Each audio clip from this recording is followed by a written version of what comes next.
Foundation Program at Manipal School of Architecture and Planning, Manipal Academy of Higher Education for the year 2024. We request all of you to kindly put your cell phones on silent mode throughout the event to ensure the smooth conduct of this event.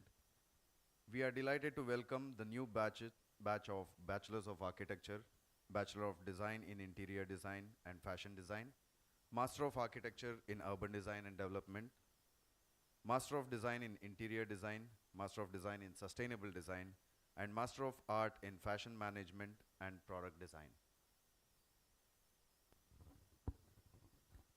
Dear parents, dignitaries, distinguished guests, colleagues, ladies and gentlemen, I, Professor Akshata Rao, along with Professor Kailas Malaya, on behalf of Manipal School of Architecture and Planning, Manipal Academy of Higher Education, would like to extend a very warm welcome to all of you. Thousands of aspirants seek admission to MAHE, but you are among the privileged few who succeeded through passion and hard work. Congratulations on your successful enrollment into MSAP. Manipal Academy of Higher Education is dedicated to providing innovative, intellectual, and globally oriented learning, making it an icon for nation's youth. Our institute aims to shape new talents into responsible professionals. Dear students, as you begin your academic journey here, the management is committed to providing you with the necessary guidance to take first steps towards a successful career at MSAP. And today is the day this wonderful journey begins. Let us begin by seeking the blessings of God Almighty and our founder, the late TMA Pai. I request our director, Dr. Nandineni Ramadevi, to escort the dignitaries to the dais for the floral tribute to our founder by lighting the lamp.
Inaugurating the event. Now I would like to invite Ms. Ananya from Music Forum to render the invocation. Guests are kindly requested to remain seated during the prayer and to refrain from clapping afterwards. Yes, I would now like to request the dignitaries to come on stage, to be seated on the stage.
Thank you, Miss Ananya, for your melodious invocation. Now, we request Ms. Madhumita to welcome our chief guest, Dr. Narayana Sabahet, Pro Vice Chancellor, Technology and Science, MAHE, with a small floral gesture.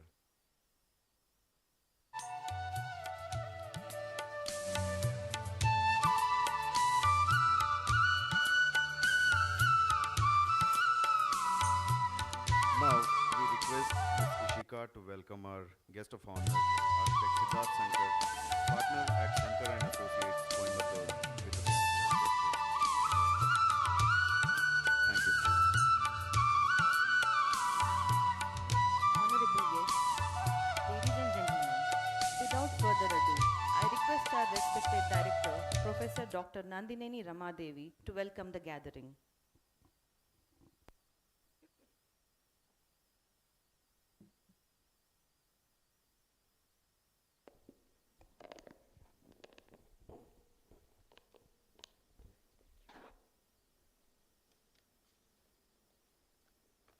A very good morning to all the distinguished guests, faculty, parents, and our new students, and everyone else present here on this occasion.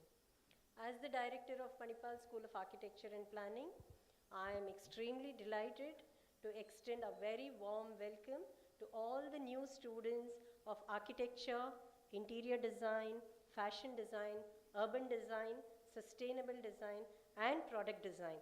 And a hearty congratulations to all of you on starting this exciting journey with us.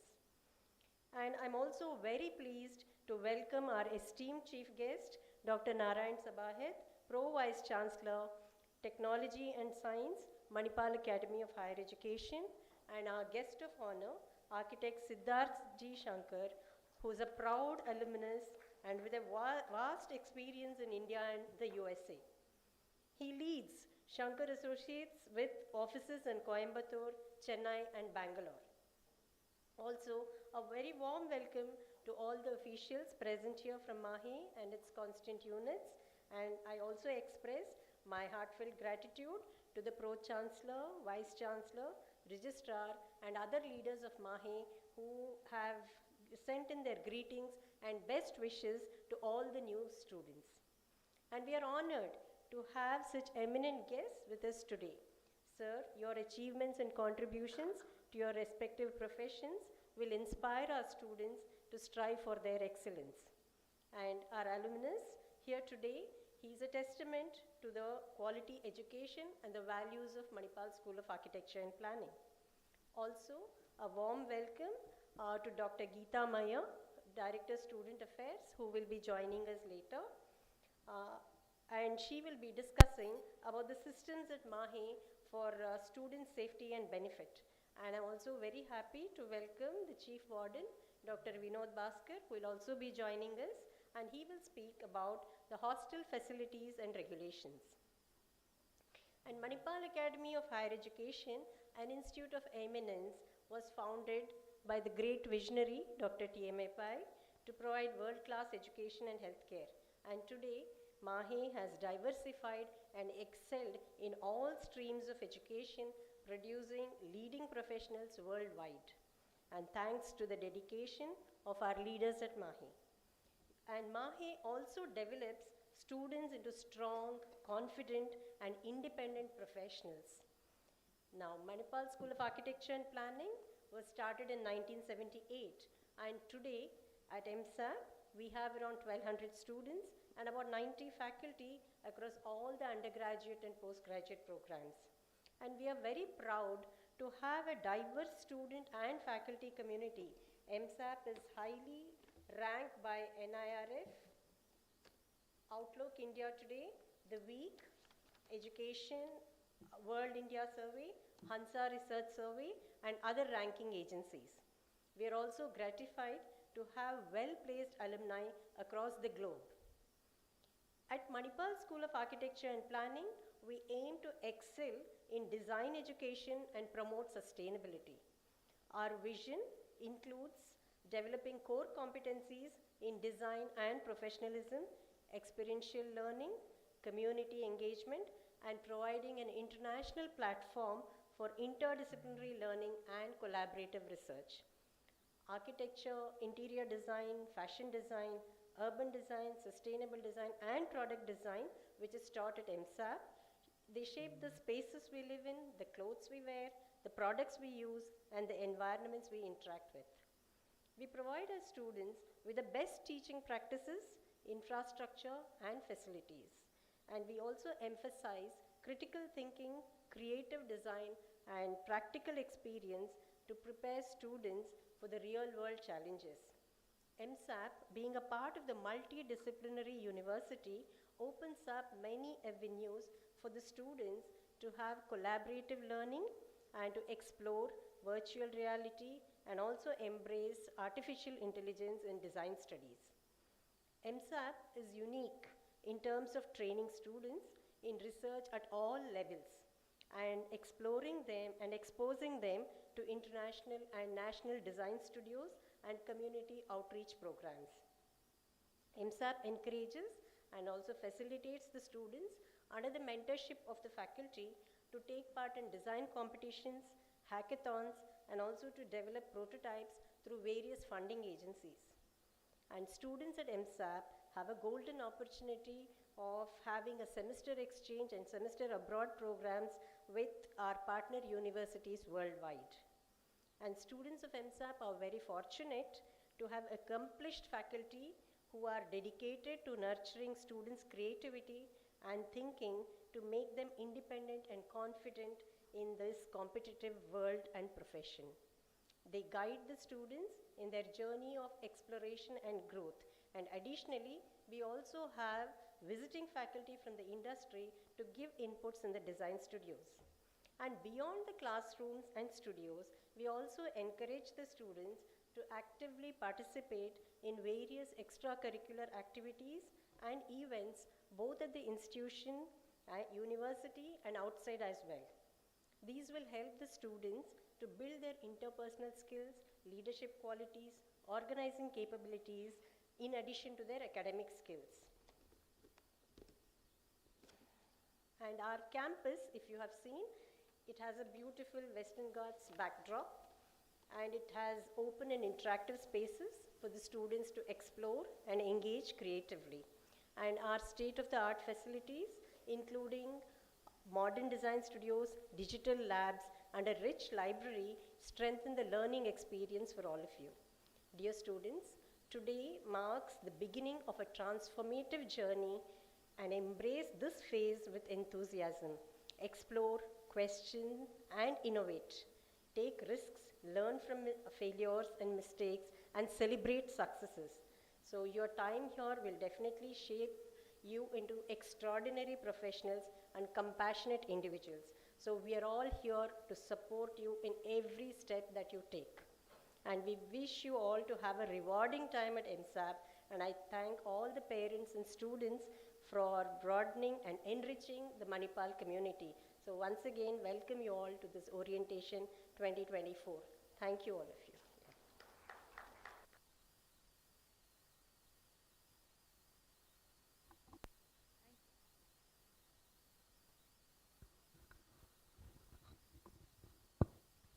Thank you, ma'am, for the warm welcome. Dear students, Manipal Academy of Higher Education is the result of a single-minded dedication of our founder, late Dr. D.M.A. Pai, a Padma Shri awardee. It was his vision to see the barren hilltop of Manipal to be metamorphosed into one of the premier centers for learning. We would like to begin the orientation program with a video presentation on Dr. T.M.A. Pai, the founder of Manipal Academy of Higher Education.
on the skies of Manipal, setting up quality educational institutions country and beyond.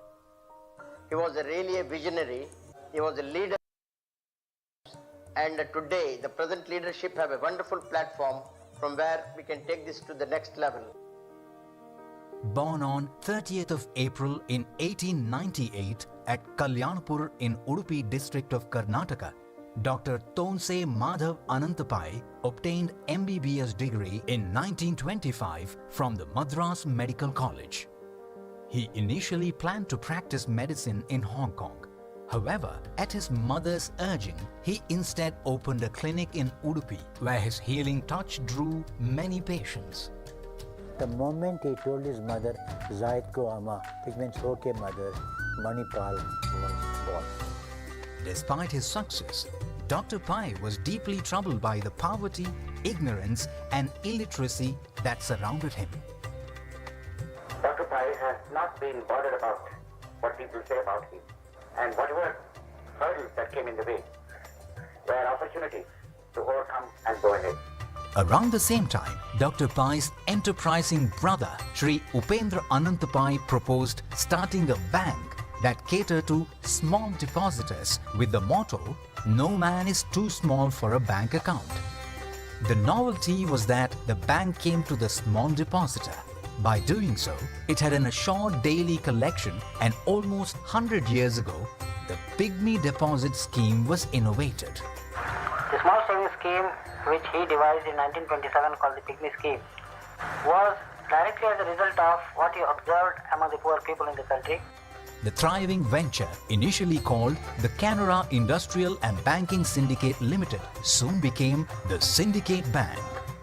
Syndicate Bank has got a new philosophy. It is a small man that ultimately contributes to the greatness of an institution. There must be an institution to collect a small savings of the people who are in millions in our country. It is on that purpose that we started the Syndicate Bank. Manipal Poor Place is started about it, my father about it. It is a in-house for the Syndicate Bank because they never used to get good supply from the previous printer. That is why Manipal Poor Place started.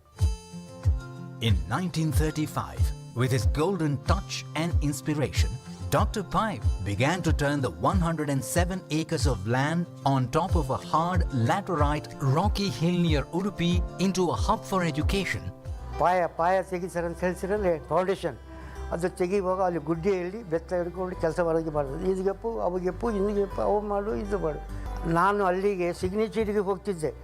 ಏನೋ ಅಂತ ಕೇಳಿದರು. Sign ಹಾಕಿದ್ರು. ಆಯಿತು, sign ಹಾಕು. ಎಲ್ಲಿ ಹಾಕೋದು? ಹಾಗೆ ಗುಡ್ಡೆಯಲ್ಲಿ ಇದ್ದಾರೆ. ಸೈನ್ ಹಾಕೋದು ಇಲ್ಲಿ ಟೇಬಲ್ ಇಲ್ಲ, ಪೆನ್ ಇಲ್ಲ, ಏನಿಲ್ಲ. ಸೈನ್ ಹಾಕೋದು ಹಾಗೆ ನನ್ನ ಬೆನ್ನಿನ ಮೇಲೆ ಇಟ್ಟು ಸಿಗ್ನೇಚರ್ ಮಾಡಿದ್ದಾರೆ Madappa. The place, then called Mannapalla, meaning mud pond in the local Tulu language, became Manipal. 1942 was a momentous year for Manipal. The tiny seed, which grew into a huge banyan tree to shelter so many educational institutions under its spreading arms, was sown in the year. Believing that education is the country's greatest wealth, he started the Academy of General Education. He was always thinking about what he can do.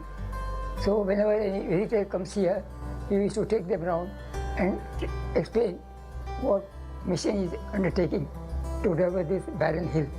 The charter of the Academy said that solving unemployment, encourage literacy and cultural activities to establish, support, manage or conduct schools and colleges and to train students to be men of character and efficiency.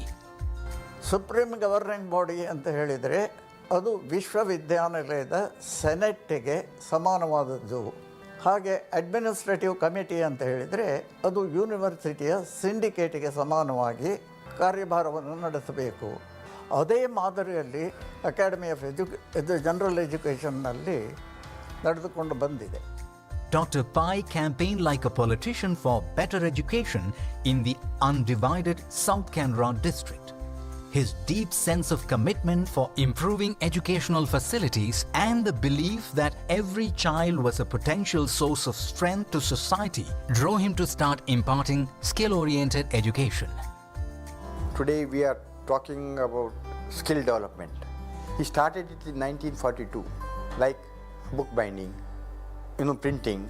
He was able to attract who are not having any formal education.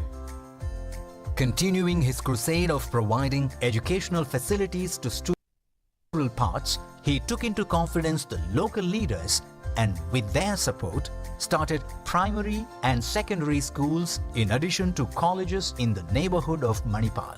Today, over 1 lakh students study in these institutions. In 1953, Dr. Pai stunned other educationalists by setting up India's first ever privately sponsored medical college, the Kasturba Medical College, on a cooperative basis.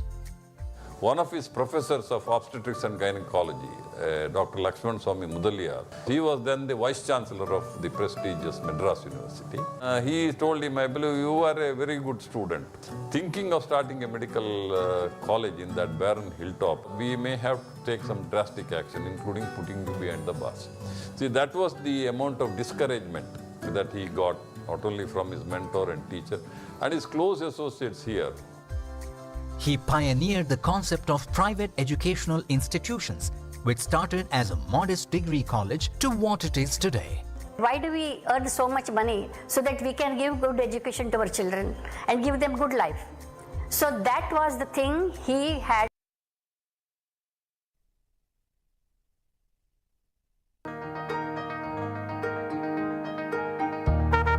Manipal Academy of Higher Education, MAHE, that started its operations in 1953 by establishing the first self-financing medical college as public-private collaboration model.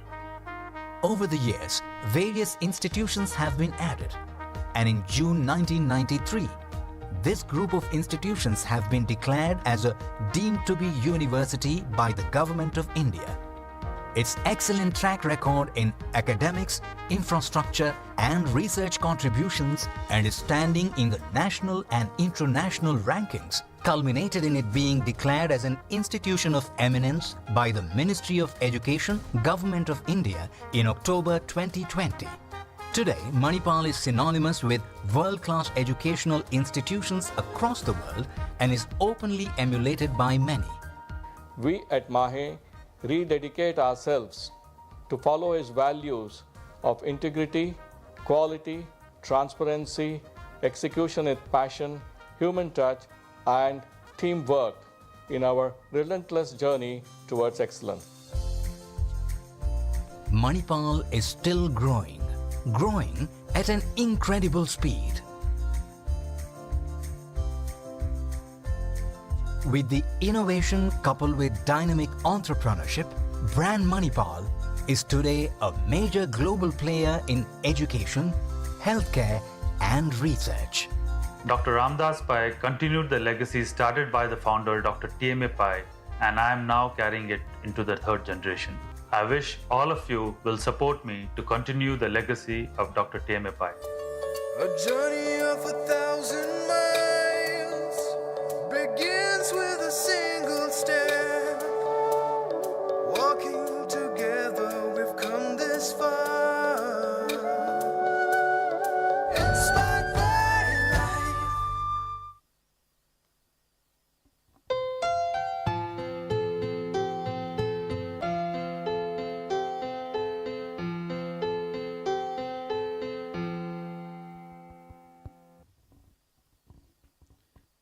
It is our privilege to have with us. It is our privilege to have with us today one of the eminent personalities, Dr. Narayana Sabahit, Pro Vice Chancellor, Technology and Science, Manipal Academy of Higher Education. Now, I request Professor Dr. Veena Rao, Head of the Department of Design, to introduce our chief guest.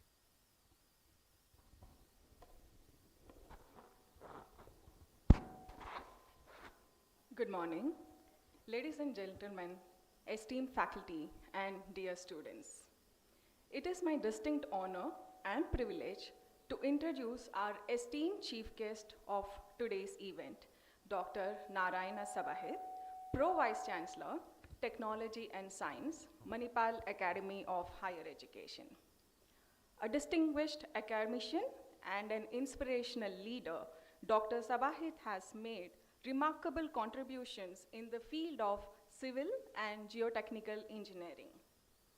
Dr. Sabahit completed his BE degree in civil engineering from National Institute of Engineering, Mysore in 1985. He further pursued his MTech and PhD in geotechnical engineering from prestigious Indian Institute of Technology, Kanpur. With over 34 years of experience in teaching, research, consultancy, and administration, Dr. Sabahit has left an indelible mark on the academic community. He began his academic career as a lecturer in Department of Civil Engineering at the Manipal Institute of Technology in 1988. His exemplary leadership saw him rise to the position of head of the Department of Civil Engineering from 2004 to 2008. During his tenure, he played a pivotal role in curriculum development for UG and PG programs,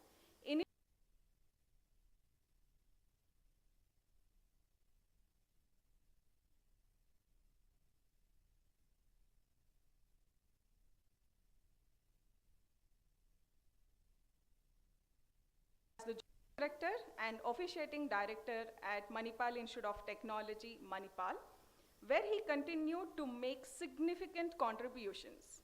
As the Director of Admissions at Manipal Academy of Higher Education from 2011 to 2015, he strengthened the admission process and coordinated the BTech online common counseling for Manipal Group institutions.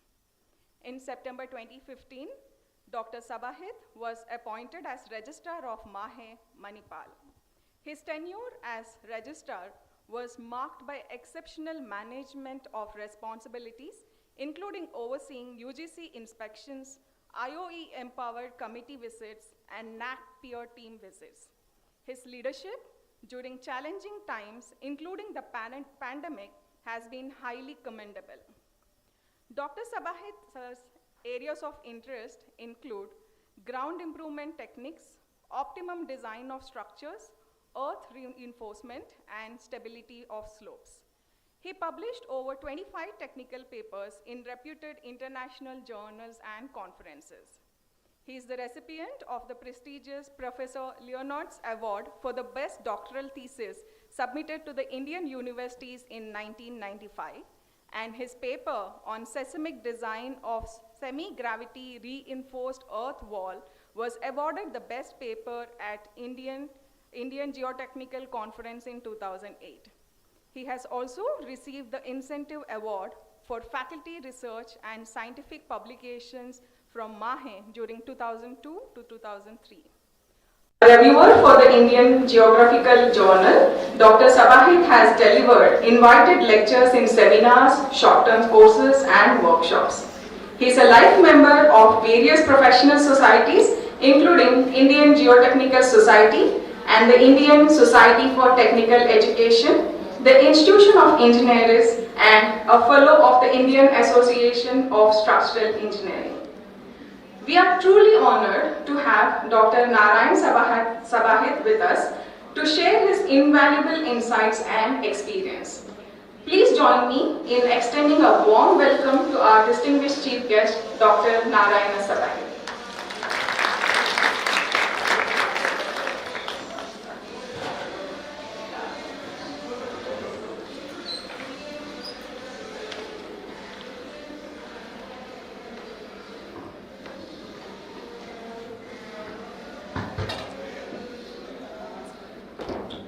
Architect Siddharth Shankar, guest of honor, Director MSAP, Dr. Nandini Ramadevi, other dignitaries on the days, Faculty of Architecture, newly admitted students, and their parents who are sitting, I am told that they are sitting in the other halls, the studios. Very good morning to all of you. I don't remember how many orientation programs I have attended. It's really challenging, to speak on this occasion because I don't know where to start, where to end. But somehow I think we need to start somewhere. Hope that it will end before boring you all.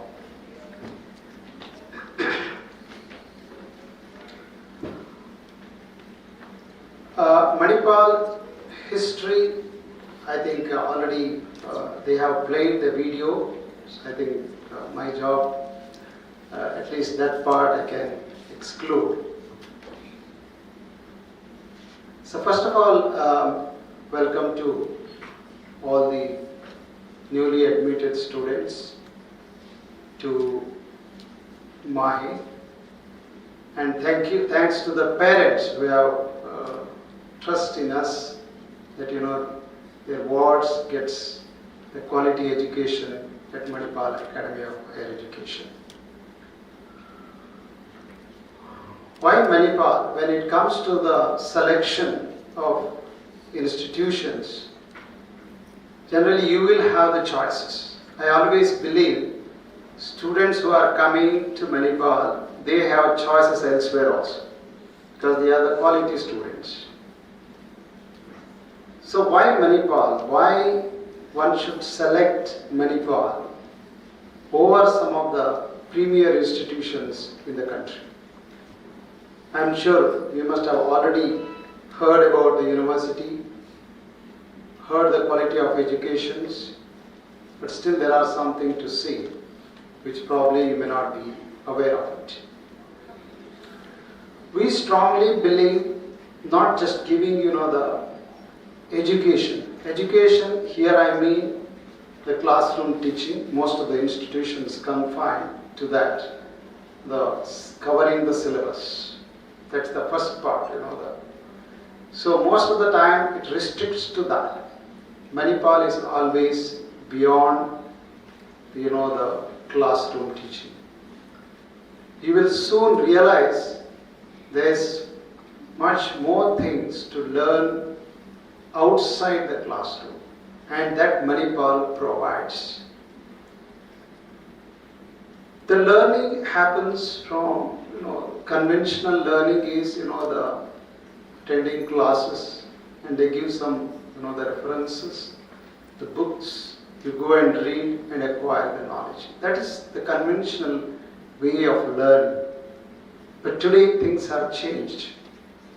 Learning more and more happens from the peers, because informations are flooded, it's available everywhere.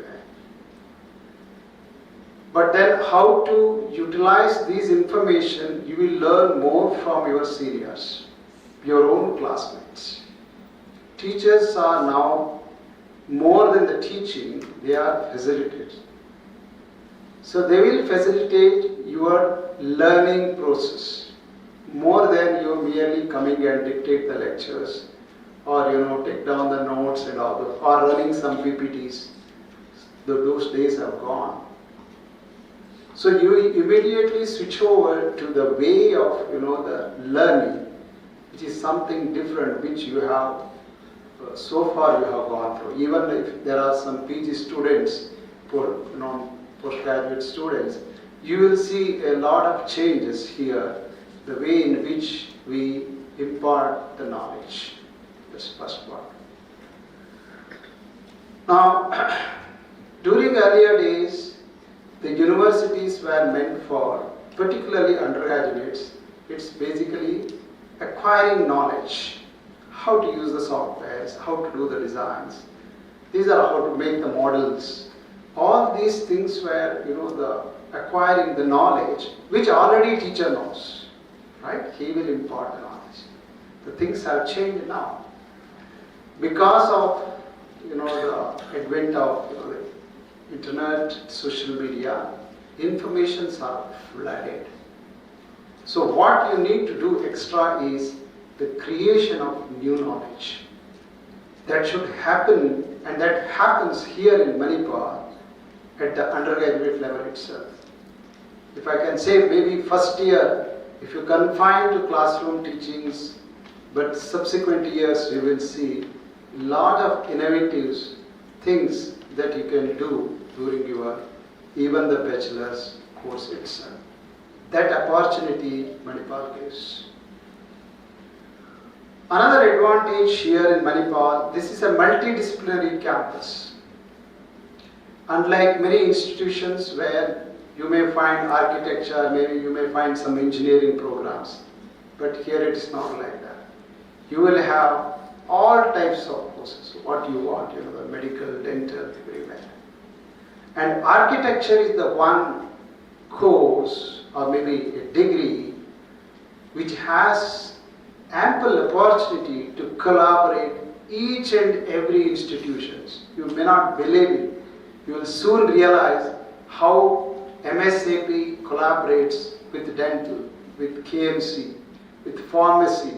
So many institutions where faculties and students collaborate because everyone has to live with irrespective of their programs in a building, in an environment where you are more secure, where you feel it's more, you know, that gives a lot of happiness. So in that aspect, architecture has a lot of scope in this particular campus. Collaboration, of course, you can, you know, in touch with the faculties. They will guide you where to collaborate, where to, you know, get additional knowledge. So that's not certainly not an issue. So in addition to that, we have a large, as I think already shown, our founder, late Dr. T.M. Pai, started first self-financing medical college in the year 1953. So obviously we have a large alumni network, and today your guest of honor is our alumnus, and he has been collaborating with us quite some time, and today you are going to hear from him. I am from the university. I always, you know, praise my university, right? But you will hear real story from the alumnus who has passed out from here way back, and I heard that, you know, 1997. So large alumni network really helps you, whether it is in terms of internship, whether it is in terms of placements, or any, you know, the promotional activities. If you really want, the alumni network is really going to help you out. So that way, this is the place where I always feel that, you know, that one should come and learn here. Though it is difficult to get admission in many of the courses, but I think one must try. And for the overall, you know, the development of the individuals, this is the best place. Look at not just the education, teaching and learning, or even the research. We give a lot of importance for the sports, the cultural activities. If you have the talents, you can showcase your talents. I think in February, second Sunday, we have Manipal Marathon.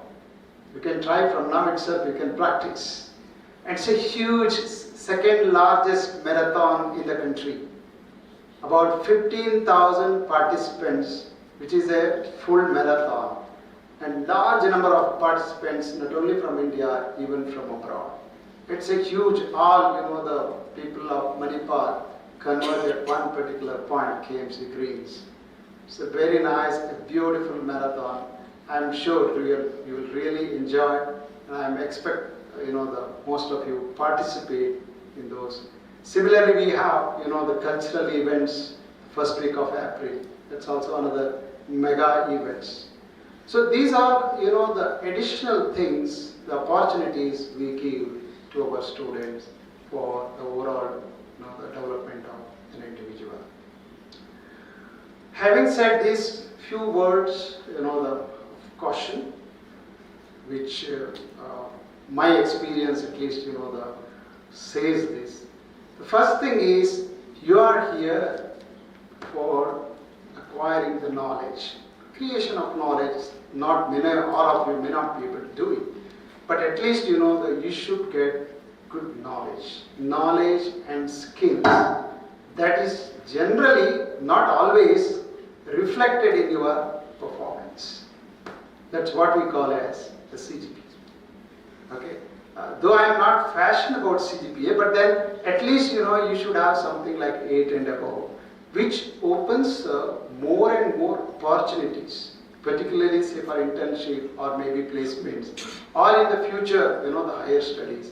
This really helps you. Because if it is something low or if you have some backlogs and other things, it will be difficult for you. So that is the primary things. Keeping that in mind, I think you must progress. The parents who are in the other, the halls, of course I am not maybe good enough to give any suggestions or the advice, but then maybe with my experience it shows, please, you know, the monitor in the sense, don't call every day, you know, something like that. But at least you know what they are doing, whether you know attending classes regularly, whether you know they are performing well or not. There may be many issues for them also, like you know you are coming from different parts of the country, and it may be difficult for you to adjust immediately. So there is a possibility that you know you may fall sick, you may not attend the classes. Please try to support them at least for a semester or two, and once they get adjusted, then they will take care of themselves. So initial, you know, the supporting from the parents is very much essential. So as I mentioned, that doesn't mean that you know every day you have to call and see whether you are in the class, whether you are sleeping in the hostel. Such kind of things are not required. They are matured enough, and I am sure they will take care of themselves with you know some initial you know the support in the beginning. So that's what you know I just wanted to ask. One more very important things. People who have come from you know the particularly northern parts, those who have not seen the sea, Arabian Sea is close by. There is a tendency that you know they just go to Arabian Sea. But please remember, this is the rainy season. It's very, very rough. Don't get into the water. And in fact, in the past, we lost many lives. So be, you know, the careful. There's a time you can go, you know, this thing, but then this is not the right time, particularly getting into the water. So, so take care of yourselves because this is what, you know, we had the past experience. So please don't get into that thing. And of course, the rain, you must have seen, it's raining heavily. Please carry the umbrella and take care of yourself. All the best. I want all of you to, you know, get Manipal, you know, the architect BR degree in 5 years, not more than 5 years. Thank you.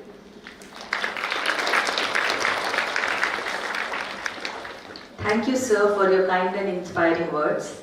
Our resolve to MSAP, an institution of highest quality, will further be strengthened by your guidance and support.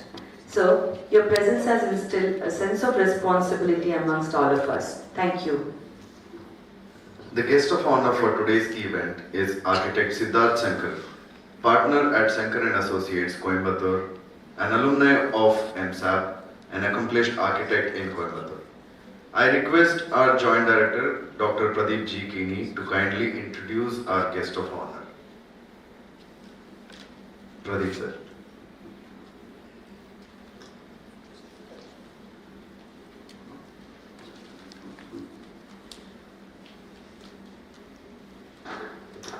Thank you, Kailash. Ladies and gentlemen, it's our great pleasure to introduce the guest of honor of the MSAP Orientation 2024. As Sabai sir already told you, we have a very wide network of alumni, and we are very proud that one of our alumnus, architect Siddharth G. Shankar, today is our chief guest of honor, and he graduated from Manipal School of Architecture Planning with BArch in 1997. He subsequently completed his MARC from State University of New York, Buffalo, USA. His professional experience includes working with CJMW Architects USA with a focus on educational projects and campus planning, such as University of North Carolina at Greensboro and University of North Carolina at Chapel Hill. After his US experience, he returned to India and joined Shankar and Associates based out of Coimbatore in the year 2002 and became a partner in the firm in 2004. The firm has offices in Chennai and Bangalore and execute a wide variety of commercial, institutional, residential and interior projects. He has won awards for Best Design in the institutional category in the Katumana Tozil Construction Industry Awards in 2013 and 2022. The firm has received the State Commendation Award for 26th JK Cement Architect of the Year Awards for the project Firebird Institute of Research and Management for the year 2017. The firm prides itself on its thoroughness of design and the ability to bring life-built environments which are sleek, contemporary, and appropriate. Siddharth Shankar is a pivotal figure in the design of built environment, demonstrating unparalleled dedication and a relentless pursuit of innovation in the built environment. We are truly privileged to have architect Siddharth Shankar with us today. Please join me in giving a warm welcome to our esteemed guest of honor, architect Siddharth. Thank you. Good evening, sir. We request the guest of honor to share a few words.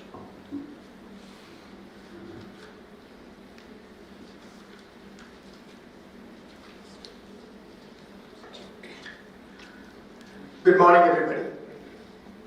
Dr. Sabayat, Dr. Ramadevi, dignitaries on the dais, off the dais, fellow professionals of the academic world, students, parents. It's a truly nostalgic feeling to be back here. A couple of things stand out since this morning. One was I stayed in Valley View.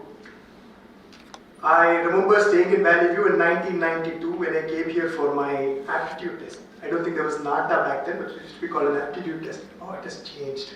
And the second, and probably the most significant thing, was to get a rose from a pretty girl in the morning. That also happened in 1992, hasn't happened since. One cannot express the pride and joy of being invited to one's alma mater, to preside over and share my experience of the journey which started here. Believe me guys, you're in the right place. I was a very, very average student, not exposed to the ways of the world. Got decent marks in my board exams. I still remember coming here for the aptitude test with absolutely no clue.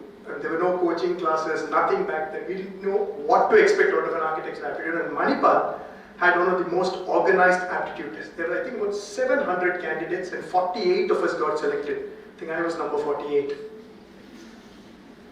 There were limited architecture schools and literally no exposure to that area. Just to give you an idea of what architecture's education scene was. There were 2 architecture colleges in Tamil Nadu. The School of Architecture and Planning in Madras and REC Trichy. Today there are 18 in Coimbatore. My dad was an architect, a very successful one. And his efforts to train me was futile. He tried and said, go and try your luck. But the one thing that he wanted his, rather meek and mollycoddled son was to get into MIT. Not into School of Architecture and Planning, which I did get admission into, but into MIT. And that was simply because of one reason, something that Dr. Sana had mentioned. One, it gave somebody a cosmopolitan experience, which is extremely important for an architect. People came from all around the country, if not the world. There were people from all over the world even back then. And Manipal was the one college that had it. And the second was that it was a university with various programs and to be successful as an architect, you need to have a cross-program experience. And boy, was he right. It paid a long way in forging the path to where I am today. So I managed to get into the program and began my journey, and what a journey it was. The first 2 years was a blur, considering the newfound freedom from parents, fun, friends, that hostel life gave us. I mean, it's one of the, I think it was largely residential. I played a lot of cricket, played cricket for the university, actively quizzed, got dragged, rag got caught, and by the 4th semester, I got by doing what students do. But in the 4th semester, there was an experience that changed me in putting me into a more serious path, and that was when we started doing work for our seniors. Normally, the senior batch would come back around that time, and then they would be doing our thesis. They'd be doing their theses, and all our juniors, by compulsion, but then you start liking it. You start working on the senior projects. Architecture school, and for that matter design school, is very unique because this is the one field where there is direct application of one skill from their schoolwork to the profession directly. This is every other field you have to acquire other skills also, but in this there is a direct application, and that gets cultivated in this school. And because of this, the entire school, faculty, students, seniors, juniors, becomes one tight-knit family. I think Vidya would stand testament. We are all still connected today after about 30 years of being together, and not just us, batches junior to us, batches senior to us. So that is something very, very unique about architecture school. You are bonded for life, whether you like it or not. It is also a course, like Dr. Sabah mentioned, where informal pedagogy or teaching outside classroom environments plays a big part in teaching students, in shaping a student. We had some of the finest staff who sensitized us to environments, materials, technology, and that too not just in the classroom. Our study trips to Goa, our interactions during NASA, which is something that you will enjoy, thesis review, etc., gave us a telescopic view of the world. These interactions forged a path to our future endeavors. In addition to this, we had access to technology back then which very few colleges had. I mean, we were introduced to CAD very early, we were introduced to 3D Studio Max, but I think now it's a largely digital world. So those were things that were absolutely new to us. There was a superb material lab, which I still think there is, and the library. The library was a resource of its own. We also had a lot of lectures by eminent architects. Like I still remember fondly the visit of the late architect Charles Correa, which was a momentous occasion in the whole thing. And not only were the teachers part of organizing, but the students were largely part of organizing it. I don't know if you've ever seen the old civil engineering block. We completely redid the block. We did paintings on the wall and all that. So the whole thing is a hands-on interactive approach. But to me, the best part of Manipal comes from the potpourri of cultures and friendships that one cultivates across your time here. I am somebody that travels at least 15 to 20 days a month. And I travel far and wide. I travel across the country, if not across the world. And believe me, there is an MITian lurking at every corner. And you can meet one of them, reminisce, exchange ideas. The amount of connections, the amount of friendships that we made here is amazing. Not only does it help go a long way in helping your profession, it furthers so many things, furthers your knowledge, skill, so many things. And you can always pick up the phone and call so-and-so in Delhi and say, hey, can you give me contact of somebody? And it works all the time. So 5 years later, after completing Manipal, I had a short stint in my office, in Coimbatore, in our office, where I did intern work there. And then I had a year of training in Singapore.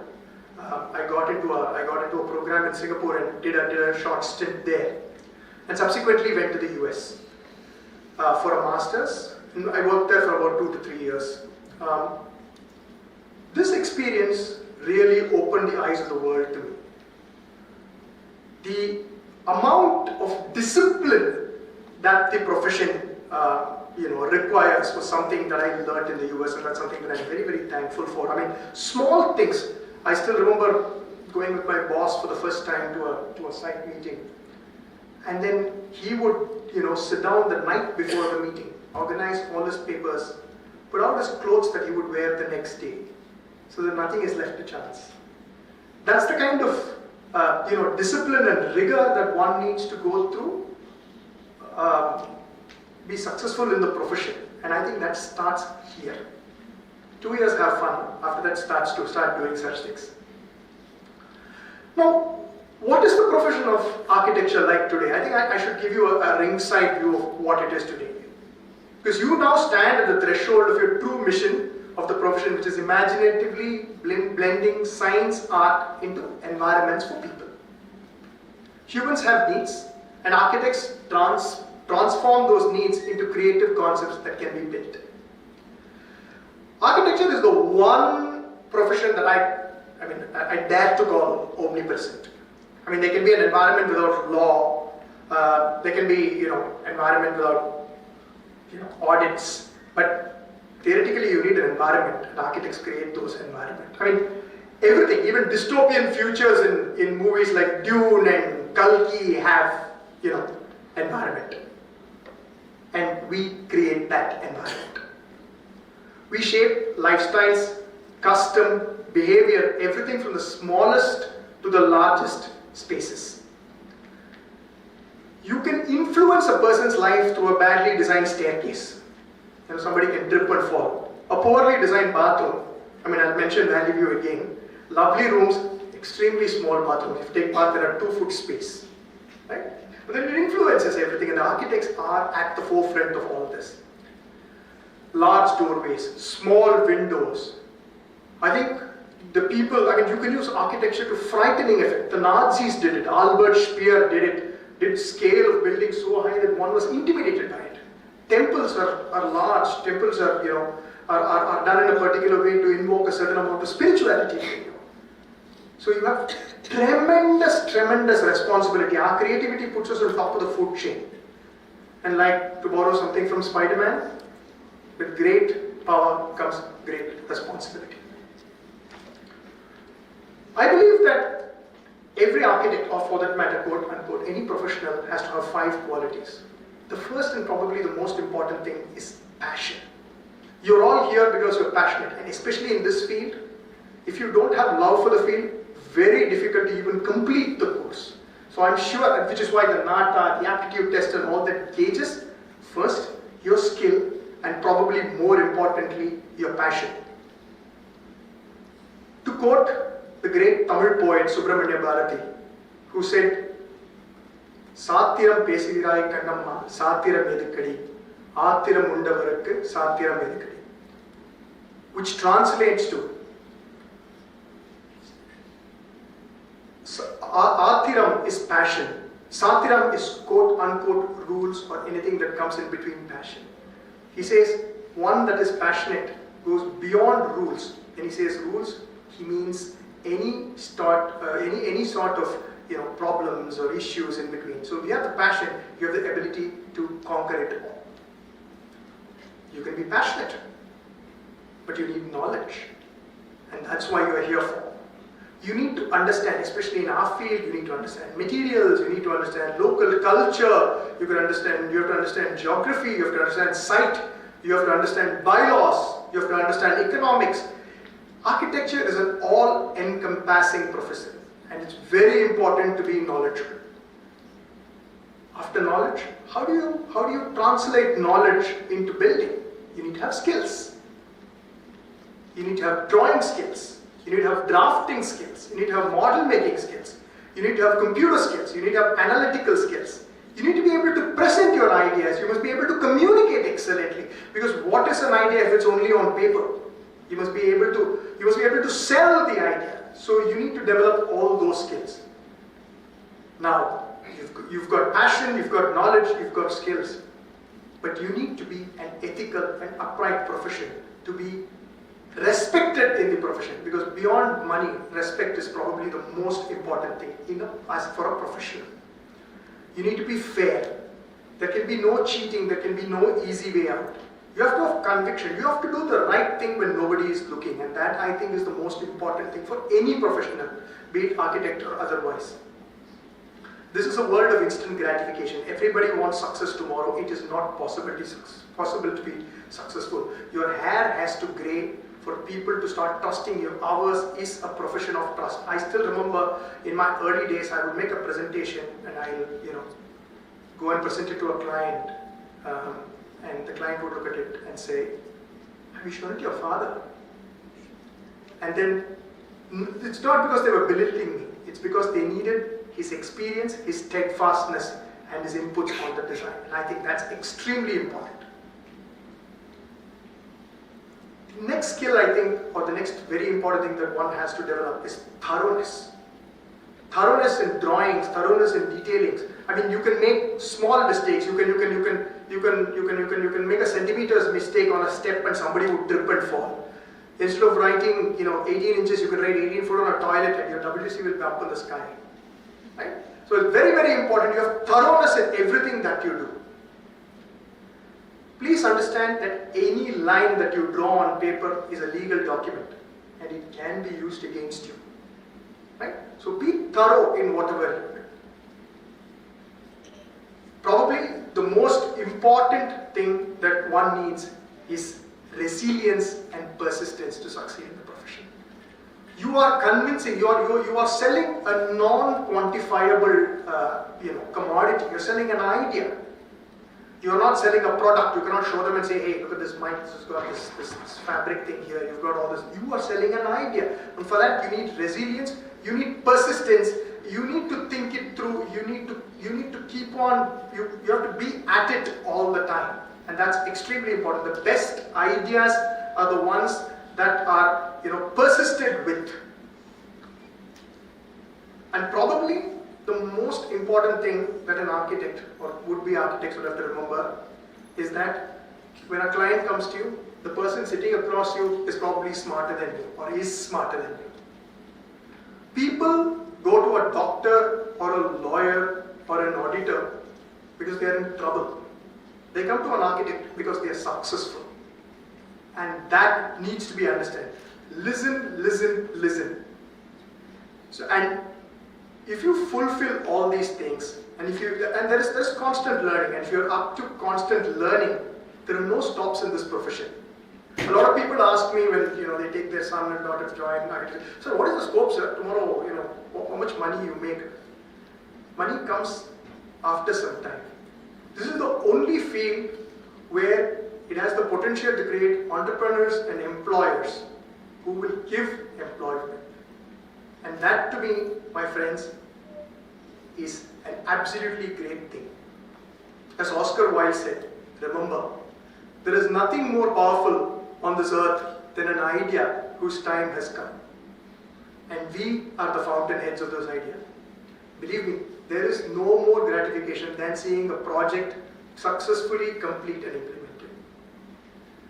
Jai Hind, and best of luck to all of you. Thank you.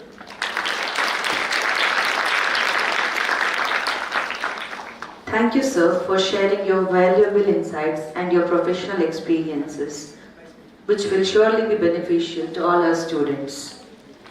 I now request Dr. Nandineni Ramadevi, Director of MSAP, to present a memento to our chief guest, Dr. Narayana Sabhai.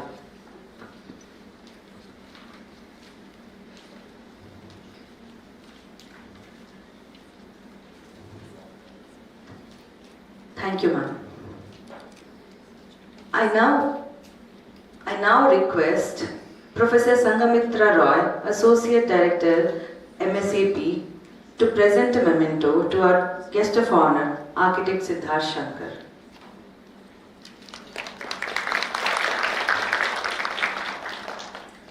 The formal event has come to an end now. I request Professor Sonali Valambe, Coordinator MSAP Admissions, to propose vote of thanks.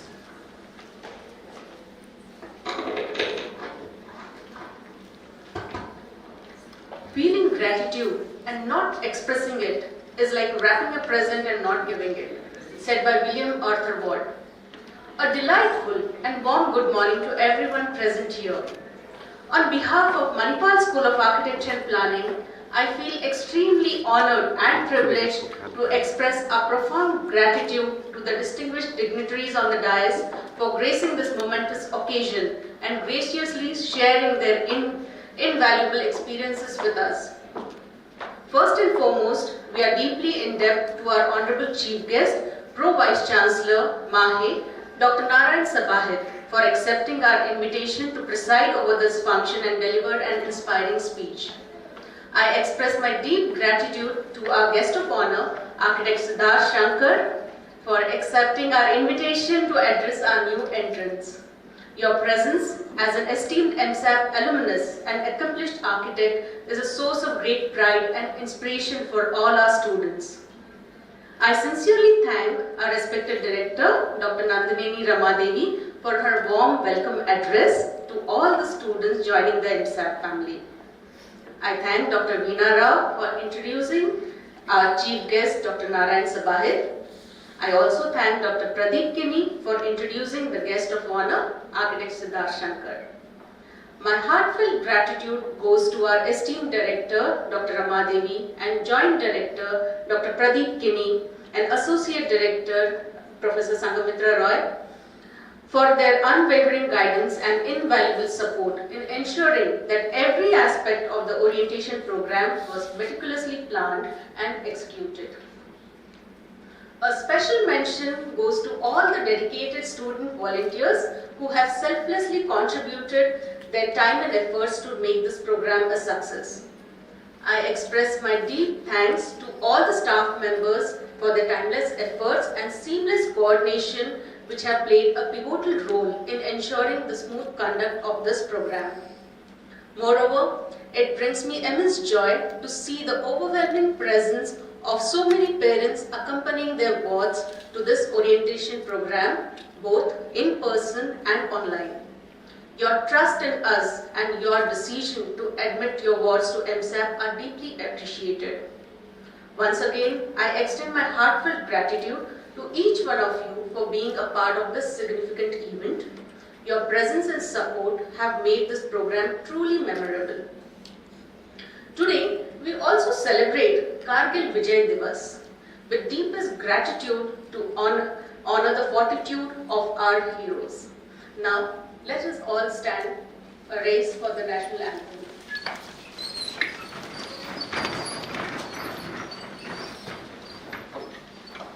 Jana Mana Adhinayak Jaya He Bharat Bhagya Vidhata Punjab Sindh Gujarat Maratha Dravida Utkal Vanga Vindhya Himachal Yamuna Ganga Uchchal Jagadhi Taranga Tava Shubha Name Jage Tava Shubha Ashish Mage Gahe Tava Jaya Gatha Jana Gana Mangala Dayak Jaya He Bharat Bhagya Vidhata Jaya He Jaya He Jaya He Jaya Jaya Jaya Jaya He.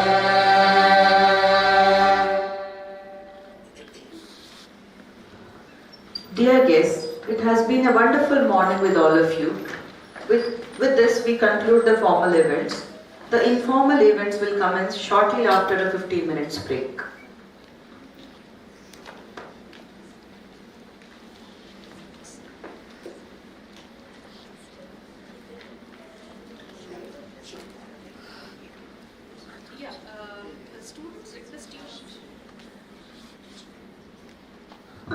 I request you all to please gather at the foyer outside for refreshments.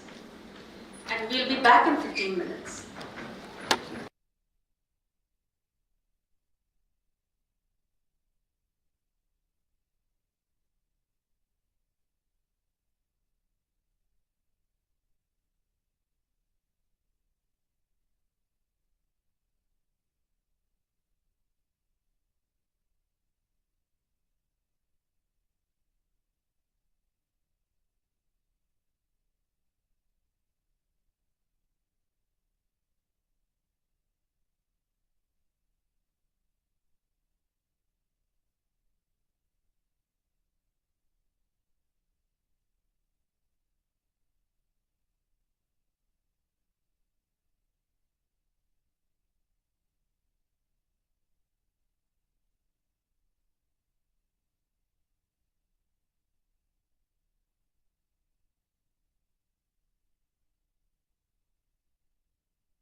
ಅಂತ YouTube YouTube ನಮ್ಮನ್ನ ತುಯ್ಯ ನಮ್ಮ mobile ಮಾಡ್ತೀವಿ voice ಬರೋದು ಅಕಡೆ ಬರೋದು ಇಚ್ಚಿಗೆ check ಮಾಡಿ check ಮಾಡಿ check ಮಾಡಿ ಅವರಿಗೆ ಏನು ಹೇಳ್ಬೇಕು ಹಾಂ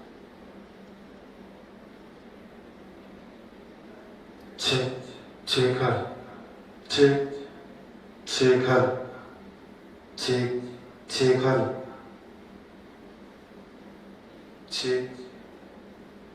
checker ಅದು ಚೆಕ್ ಮಾಡಿ ಕೊಡಿ ಅದು ಪೋಡಿಯಂ ಬರೋದಿಲ್ಲ ಅಂತ ಹೇಳ್ತಾರೆ ಅಲ್ಲೋ ಅಲ್ಲೋ ಅಲ್ಲೋ ಅಲ್ಲೋ ಅಲ್ಲೋ ಹೋಗುವ ಹೋಗಿ ಬರುವಾಗ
ಒಂದು ವೈರ್ ಕೊಡು.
Students will be starting in another 2 minutes. Please be seated.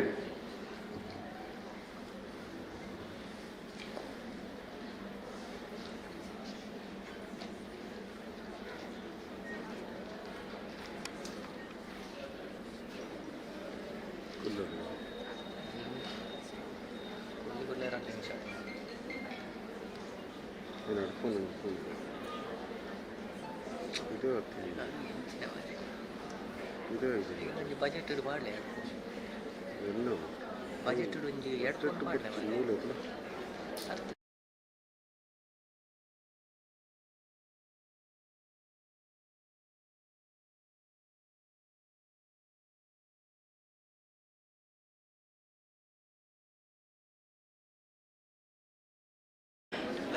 As is customary, we will now initiate and familiarize the new aspirants and their parents to the institution and related cells such as student affairs, hostels and BSO and NSS. I now request our Professor Vidya Rao to kindly give insights about the institution and its activities. Thank you, Kailash. Is this working? Yeah, okay. So, I'm Vidya Rao, and you just saw the guest of honor this morning. So, I was in the same class as him, so it's quite nostalgic to see you all here. That once upon a time, we both were in a similar crowd like this when we joined what was then MIT. Okay? So, we'll start our institutional presentation now. So, like I told you, we are a very old institution. We started in 1978.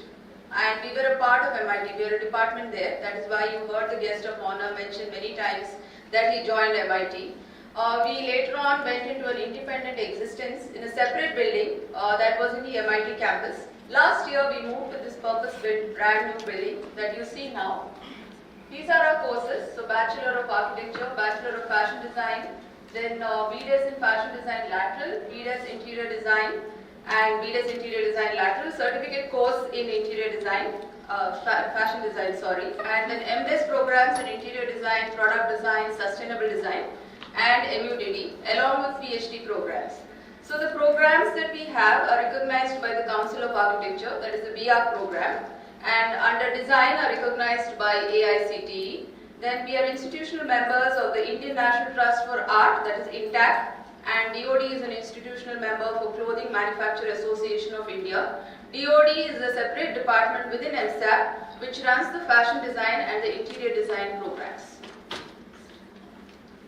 So our vision is excellence in design education, enabling sustainable endeavors for societal well-being. Our mission is to develop core competencies of design professionalism to address societal and environmental concerns. So as you just heard all the speakers in the morning, designing is not just enough. We have to also address societal concerns and be collaborative and contributing members of the society.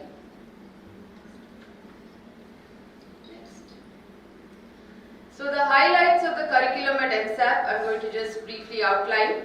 We have a very multidimensional approach, so we combine theory and practice. You will have a lot of case studies, etc. We have a very strong foundation. Like you heard the guest of honor, again I have to say that, that we have a very application-oriented course. You learn a lot of things that you directly use in the industry. We have interdisciplinary learning. We collaborate with institutes at MAHE and even outside so that we can have a lot of disciplines contributing to our curriculum. We have a very broad exposure. Then we have an international focus, which I am going to detail on in the forthcoming pictures.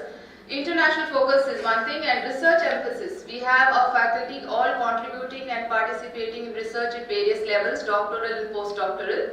Focus on impact and graduate profile. We prepare our architects, designers, fashion designers for the field.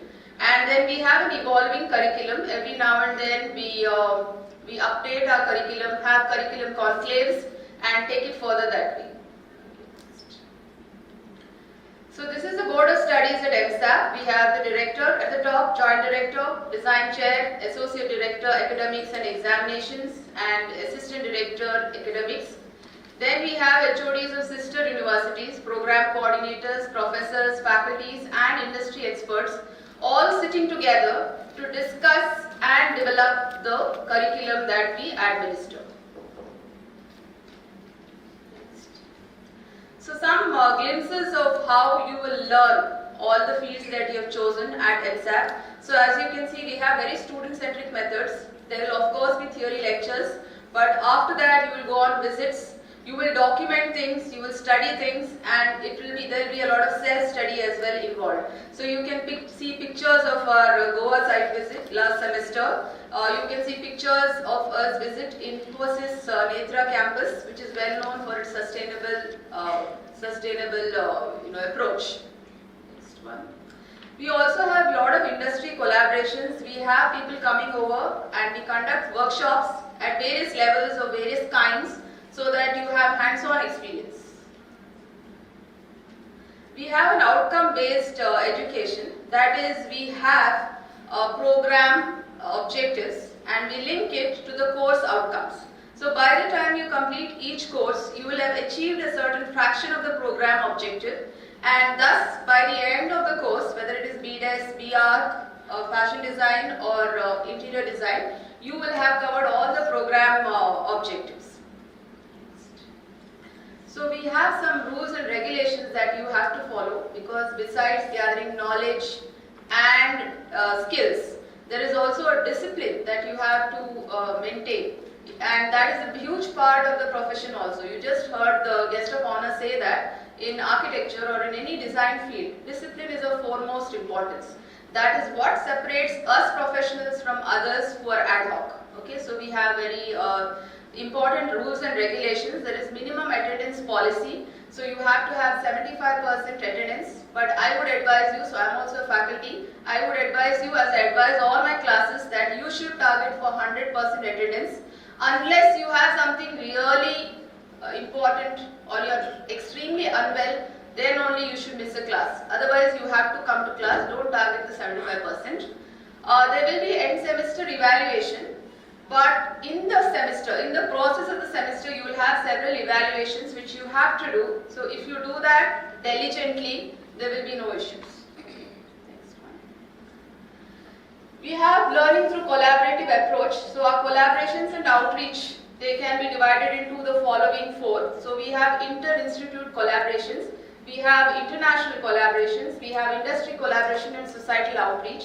The pictures that you see here are of a recently held hackathon that we held along with the dental college. So we identified areas in dental college that need design intervention. We formed teams and the students came up with design solutions which were then sent for patenting. So we always try to do events like this. Okay, next. Here you can see that we had a collaboration between Shrishti Manipal, which is in Bangalore, and had the Monsoon School, which was just recently concluded. And on the other half of the slide, you can see the academic research meet, where we invited all the MAHE institutions to come and participate and present their research strategies or ideas, so that they can collaborate with our faculty and PhD students to produce some very interesting output.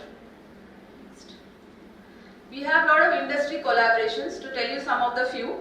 So we have collaboration with World Bank, IFC and Edge Training, who are training our students in Edge software by training the teachers. So it's known as TAUT. Then we have an upcoming MOU that is going to be working, which is the Worldwide Fund Align. And then we have RUCH. Then we have RC Architecture. We have a collaboration with Who We Are in documenting the VR, using VR related technologies for documentation. We are going to have a collaboration with women in real estate, because we want to break the gender barriers that might be there in the real estate field, which is what you will encounter when you go out into the profession. Then we have also collaboration with IGBC, memberships with IGBC. So you can see here the various pictures where we signed MOUs, where we held training, and we also have the presentations by all the research groups like Nature, for example, that will enthuse you into creating a research output as publications. Next one. So these are some of the international collaborations at MSAP. MAHE has over 250 international collaborations. Some of them are specifically for MSAP. Others also we are seeing how we can make use of. These are some of the international universities that came to MSAP. And also when they came, they delivered speech. So you will get to hear from the best from around the world. So you can see here we had 2 professors from the Adelaide University come and lecture us, and also we are extending those MOUs to create opportunities for students in terms of student exchange, faculty exchange, or even collaborative studios. So here you can see Arizona State University visit, University of Queensland, then University of Adelaide, and all these various, some examples we have put up. We keep having this every time. We have semester exchange for students. These are glimpses of semester exchange from UMIA. So our students typically go to UMIA in Sweden and they spend a semester there, and they take part in the design studios there. You can see an output of one of the students. He is displaying here on this side. And on the other side, you can see the kind of experiential learning that people have at UMIA. So it's a very coveted spot to get into these student exchange. So basically what you have to do from the first year is that you have to maintain a high level of CGPA. So the cutoff CGPA is 8, but since there is high competition, people who end up going are generally those above 9. So therefore I would advise you that right from the first semester, diligently attend all your classes. Try to get, keep your CGPA 8.5 at least, and then it will improve as you go along, because it does take some time to figure out what exactly is required to maintain a very high CGPA. And then after that, when you have a high CGPA, many such opportunities will open out to you. And out of those who apply, the first cutoff will be through CGPA. Next, after that, there will be some other assessment practices also. Okay, then we have ISTE and ISEC internships. So these are the interns that came to MSAP from Egypt, Lebanon, and all these countries, and they conducted research projects here. Similarly, you also can go to these places through ISTE and ISEC visa. It's for short term, and you can be there and participate in a research, a research project there that a professor in those universities has floated. Plus, we have these opportunities for micro-internship. That is, even if you don't go anywhere, during your holidays, you can participate in micro-internship online and then produce work, which you see on the other side, that house, as well as get certified for it. It's here. So this is one effort that we have been doing from 2017 to 2024. So basically, it is a collaboration university. So every year we do a collaborative studio or we do a conference or some kind of thing like that. So this is the first time that they did it. It was done in Sri Lanka because at that time there was devastation in Sri Lanka. Okay, so rebuilding Sri Lanka was the objective of that particular year. But that went on to several other initiatives, like we had the SRB conference in 2022, which was a collaboration between 6 different universities that were participating, and it was hybrid conference. So this year, continuing that same line, we had the Deakin Hanoi MSAP collaboration studio at Hanoi. So this is the picture of that, and the students were selected to go there, participate in a collaborative studio and interact with those international students and come back. So they stayed in Hanoi for 1 month. Again, the kind of requirement for being chosen for this particular studio is that you have to maintain high CGPA. Okay, only that then you will be able to apply. So these are some of the outreach work that we do, the community outreach images that you see. So whether it is from the panchayat level, so the first images are of the panchayat level, then the smart cities, or even roads in Manipal. You would take them as a part of your study and develop designs for it. Then you would present them in front of authorities, government authorities, so that some of them can actually see light of the day. And that would be really interesting to participate in an outreach activity such as this. These are some of our consultancy projects. We have a very strong consultancy cell at MSAP. So faculties are running it. If you associate yourself with one of those faculties, you will get some work to be done for the consultancy cell.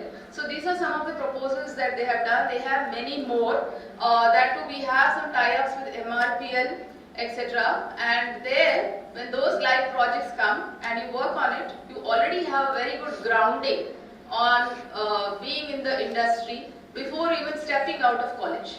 Okay, so you can try for that. That's it. Yeah, thank you so much. Should I address any doubts? Yeah, anybody has anything to ask? Yes, can we send a mic? We have it later.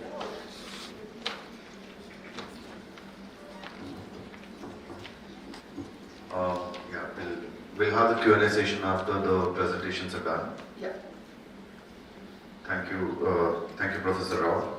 Now, please sit back, relax, and enjoy the video which offers a brief glimpse into the life of MSAP.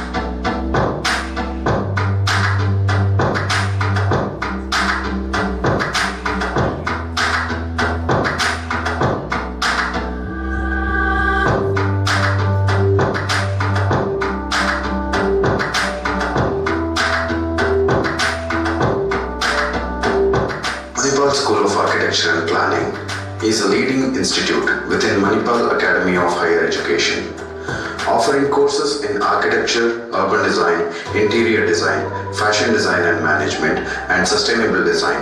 MSAP emphasizes a holistic approach with focus areas like urban management, healthcare, sustainable built environment, heritage conservation, and participatory design. Renowned faculty, top private architecture college ranking, recognitions and memberships of different governing bodies make MSAP a hub for creative pursuits and professional growth, fostering design thinking in students. MSAP envisions excellence in design education, cultivating core competencies in design and professionalism to address societal and environmental challenges, promoting experiential learning and community engagement for inclusive and sustainable design, and providing an international platform for interdisciplinary learning and collaborative research. MSAP embraces teamwork, executes with passion, values the human touch, upholds quality, operates with transparency, and maintains integrity as foundational principles guiding its vision for excellence in education and design. MSAP has state-of-the-art infrastructure facilities providing students with cutting-edge design studios, well-equipped workshops and modern laboratories. The campus features collaborative spaces, a resourceful library and advanced technology to support experiential learning. Additionally, MSAP offers a conducive environment with green spaces, fostering creativity and innovation in design education.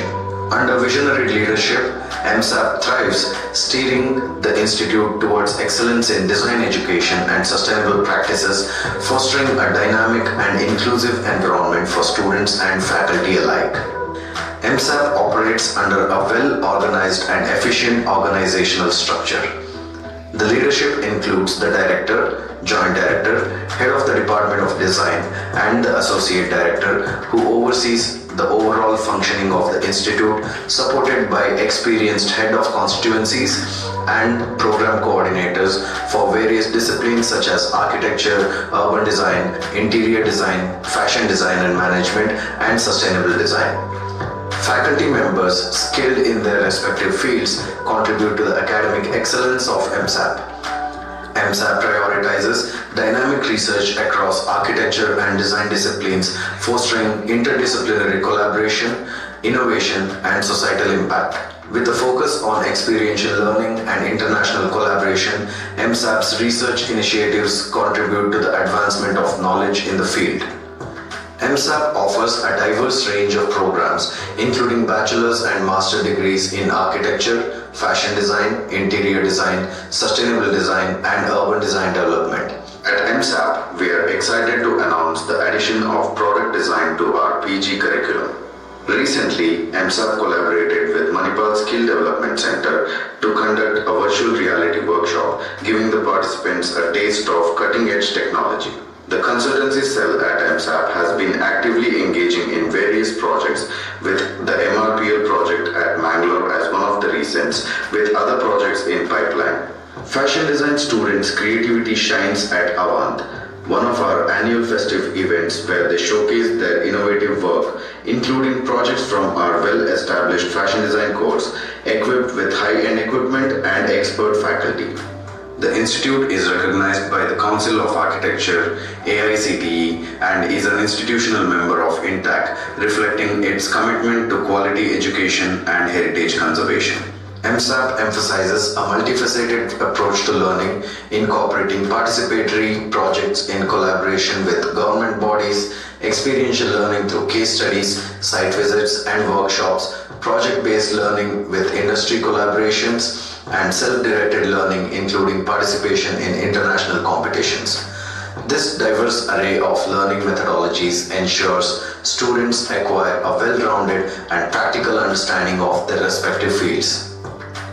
MSAP also facilitates enriching learning experiences through site visits and workshops, providing students with hands-on exposure to real-world scenarios. These initiatives are meticulously curated, offering insights into practical aspects of architecture, design, and planning. By engaging in site visits, students gain an understanding of contextual factors shaping the built environment, while workshop fosters skill development and creativity. These dynamic learning opportunities contribute to MSAP's commitment to experiential education, preparing students for complexities of their future professions. MSAP actively advances SDG 11 by contributing to urban planning, health, ecotourism, transcultural design, grassroots spatial development, resource efficiency, disaster risk reduction, and international collaborations. MSAP students actively engage in a variety of activities organized by both voluntary service organizations and the National Service Scheme, contributing to their holistic development and fostering a sense of social responsibility within the student community. MSAP undertakes impactful consultancy projects in urban planning, sustainable design, and heritage conservation, collaborating with external entities for community benefits.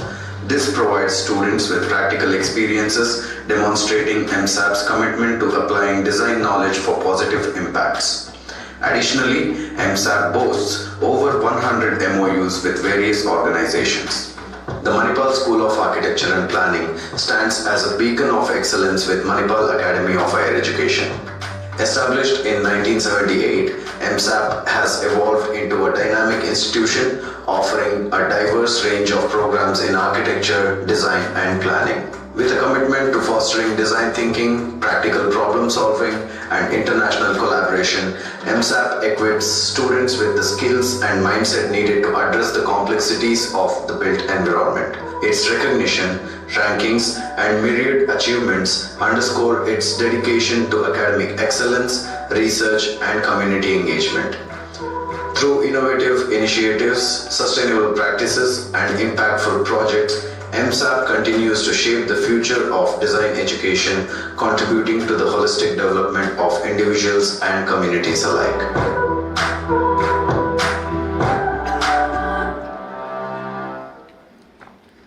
Dear students, Manipal will now become your second home, and hostels play an important role at this point. In this context, the management of MAHE has seen to it that each student is given personal care and attention during their stay at the campus. Our hostels function with the slogan of providing ambience of home away from home for the students. We request Ms. Sharada to welcome welcome Colonel Vinod Bhaskar, Chief Warden, by presenting a flower.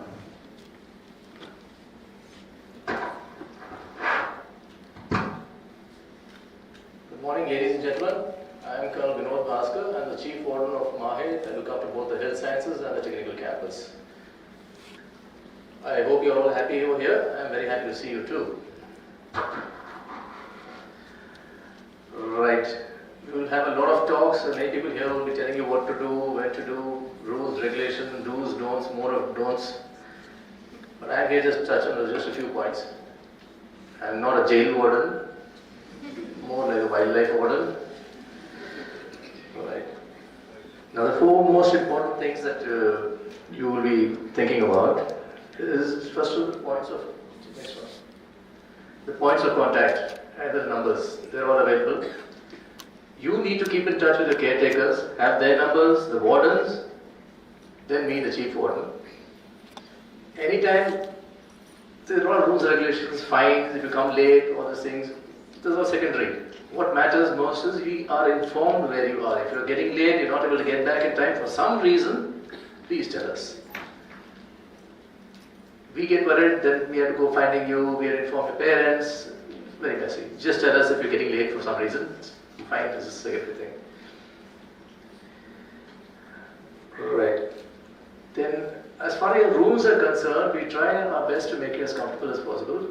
Now, whatever kind of room you want, AC, non-AC, single, double, whatever, it's all possible and it can be given, but not immediately. It will take some time. Some of you want to move in with your friends. It can be done. You apply to us, tell us, and we'll try and adjust you as soon as possible, as and when the vacancies come about. There was this one very notable request which came, which really, I thought I heard it all. There were two guys who came to me and said, sir, we need to move in together. I asked them why.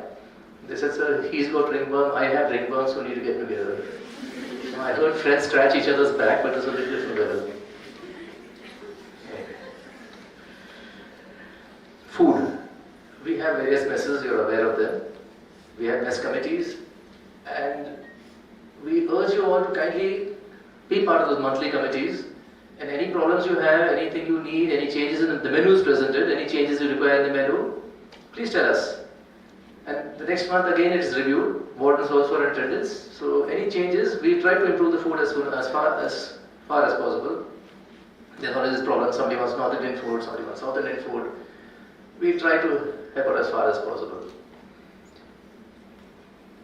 The only time I heard a real problem was this parent comes and tells me that in tears that their son is a vegetarian and the roommate is a non-vegetarian and there'll be a problem. Now, as far as I know, non-vegetarians don't need their roommates, but don't.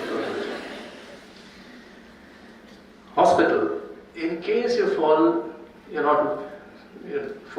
or you're not feeling well, we have a well-oiled system wherein you get taken to the hospital. We have ambulances, you'll be escorted to the hospital. We have caretakers over there who will take you, get your paperwork done, get your tests done. It's quite a maze, I understand, because I also get lost in the hospital. Get it all done. If you need to be admitted, get you admitted. If you need an escort for the time that somebody else comes and takes care of you, that will be provided, and your parents will be informed. I also follow up. We'll be taken care of. We also provide laundry services. Please don't wash your clothes. We have the laundry services because, messy. Just don't do it. Right. Now, while you are here, please try and adjust and get along with your roommate. There's a lot of problems. He's talking on the phone, putting the light on. Just think of it as training for arranged marriage. Get along with each other. My wife got her own bathroom after 28 years of marriage, so take time for you guys too. Any doubts, any questions you have, you're free to approach me at any time. My numbers are there. All of us are available 24/7. After office hours, only if it's an emergency, and cockroaches and lizards are not an emergency, please. Thank you so much. I wish you all the best, and I hope to see more of you. Thank you, sir. Life in Manipal will be best experienced only when we respect and maintain the decorum of the organization. And awareness about the same is very crucial for all the students and parents. Ladies and gentlemen, this ceremony has gained prominence by the presence of Dr. Arvind Pandey, Deputy Director, Student Affairs, representing Dr. Geeta Maya, Director of Student Affairs, Manipal Academy of Higher Education. Today, I am sure Dr. Pandey will inspire our students to walk on the right path. Now, I request Professor Sonali ma'am to present a memento to our Chief Warden.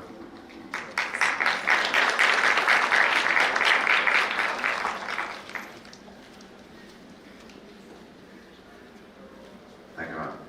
I request Dr. Arvind Pandey to enlighten us about the role of Student Affairs, MAHE. The dignitary sir is on the way. We'll just wait for 2 minutes.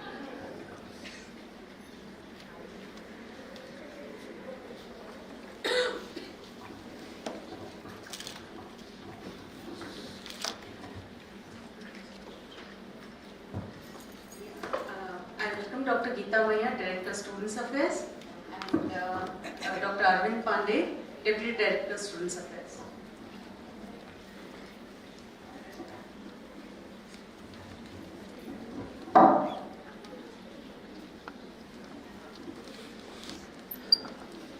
Oh, thank you.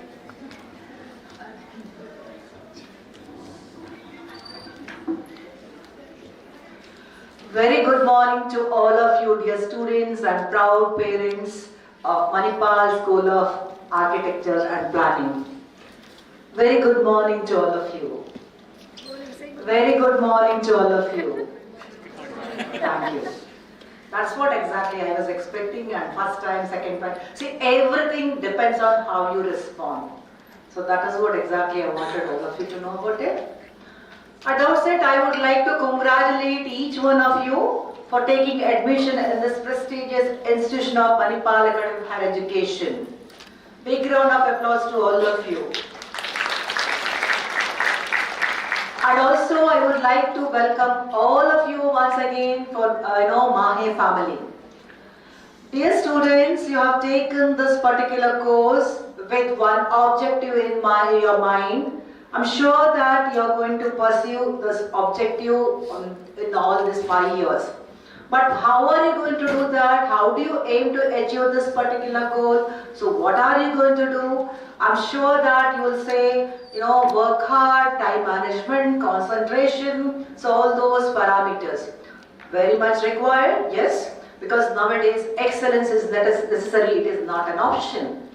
So in addition to all these parameters, dear students, you have to concentrate on so many other things. So what are they? Your patience, your attitude, your people skills, so very, very, very important. You have to maintain cordial relationship with your classmates, roommates, teachers, so very, very important. Yes? Yeah. Because your attitude matters a lot. Attitude is a small word, makes a big difference. Soft attitude operates strong relations. So that means what we have to do.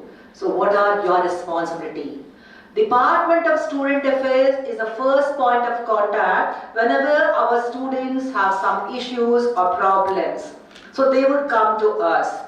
So what we provide them? We provide holistic learning environment to all the students. So that means with the necessary support system that are required to come out of the challenges that they face during their academic course. So Department of Student Affairs comprises 4 campuses, Manipal, Bangalore, and we have 3 deputy directors for Manipal campus. Dr. Arvind is from from health science side, and we have 2 from technical side, and also for Bangalore and Jamshedpur we have 1 deputy director each. Like you have set your goal, even we also have set our goal or objectives. So student, or I guess holistic health care of a student is, what is the first thing for us. And their, concerns are addressed with a need-based counseling, and also if at all they have some grievances, we have an efficient grievance redressal mechanism. Right? Now, so how we are going to, we means, along with your institutional authorities, so we are going to support your education. So whenever you face challenges, there are so many support systems. The first thing I wanted you to know about is your responsibility. So what are your responsibility? Till now you have actually, your parents used to look after yourself, they used to wake you up, all those things. Anything your parents used to call you, tell, see, beta, you should do this. So you used to do that. But here, once you are with us, now you are in the hostel, so along with your roommates, of course you have teacher guardian, but for everything, early morning, you have to get up, all those things you have to do on your own. You have to attend classes regularly. So nobody will tell you, come and sit in the class. It is your responsibility. You will have to see to it that you will not miss your breakfast, lunch or dinner. Why? That is the first parameter you have to see, because to be fit enough to study, you have to eat nutritious meals at proper timings. That's very important. So not supposed to skip any on one of these 3 meals. That's what you have to do. In case you are not well, what we are supposed to do? We have Kasturba Hospital, and of course here at MIT campus near your college only there is a student health clinic. So there students can go and get tested. And of course wherever you want to go, even student health clinic at Kasturba Hospital, you have to have your ID card with you. That will be given to you. Even from day 1 you are eligible for Medicare, but only thing is now you have to produce your admission order. I'm sure that all of you have admission order that is to be produced before the billing session.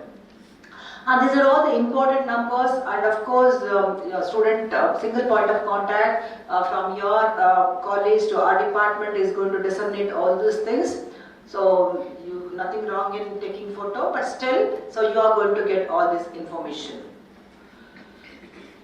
And if you are not well, fine, that's okay. Next, what is going to happen? So what are the other parameters required to be fit enough to study? You have to get relaxed. You eat well, fine, you study well, you attend classes regularly, you manage your time. That means how are you going to manage your time? So first thing is you have to write a list of tasks which you are going to do it. So for tomorrow, write it today. So that you will be doing it in one day advance only, you will be starting working on that. Okay, so that is important. And then what you have to do is, you have to get relaxed. How are you going to get relaxed? We have so many clubs here at MSAP. That doesn't mean that you are going to join all these clubs. So depending on your interest, you can join 1 or 2 clubs. At the same time, what you are supposed to do is, and we have so many cultural programs here, MSAP, and all the fest which we conduct here at MAHE, or I can say different various institutions of MAHE are national repute. So we conduct, at MAHE Intercollegiate Cultural Fest named UTSA. So various college students of MAHE and also sister concern, they are going to participate in this particular fest, enabling them to immerse themselves in MAHE Manipal spirit, and also which casts a lifelong reminiscence. So maximum prize winning college is going to lift the trophy. I'm sure that you're all now, come from different places. I'm sure that you're all talented. So your expertise or talent, I'm sure that next year MSAP is going to lift the trophy. So like that we have, cultural, you can think about that. If at all you don't want to participate in any culture or something, you can just go for walking. So walking for 15-20 minutes would really help you. You can do that. Close by, we have your ground, you can make use of that. And also we have Marina Sports Complex. It's a 7-level building, and you can go there and explore there, various kinds of sports and games available over there. So you can do that. You are not interested in sports and games, then it's okay, don't worry. So something you have to do for yourself. If you are interested in music or dance or maybe something like painting, so you better not stop that, continue doing that. It is required to get relaxed. So mind relaxation is very, very important. So what I'm saying is physical and mental health both are equally important. So now people always think about that, how we are going to present before other people. That only they will think about. So they won't consider about their mental health. So both, are very important. One cannot exist other. See, that is what I wanted you to know about it. So that is why we have to get relaxed. We have to do so many things. So now, if at all you are not interested in all those things, so we have to relax our mind. So our mind should be stronger than emotions.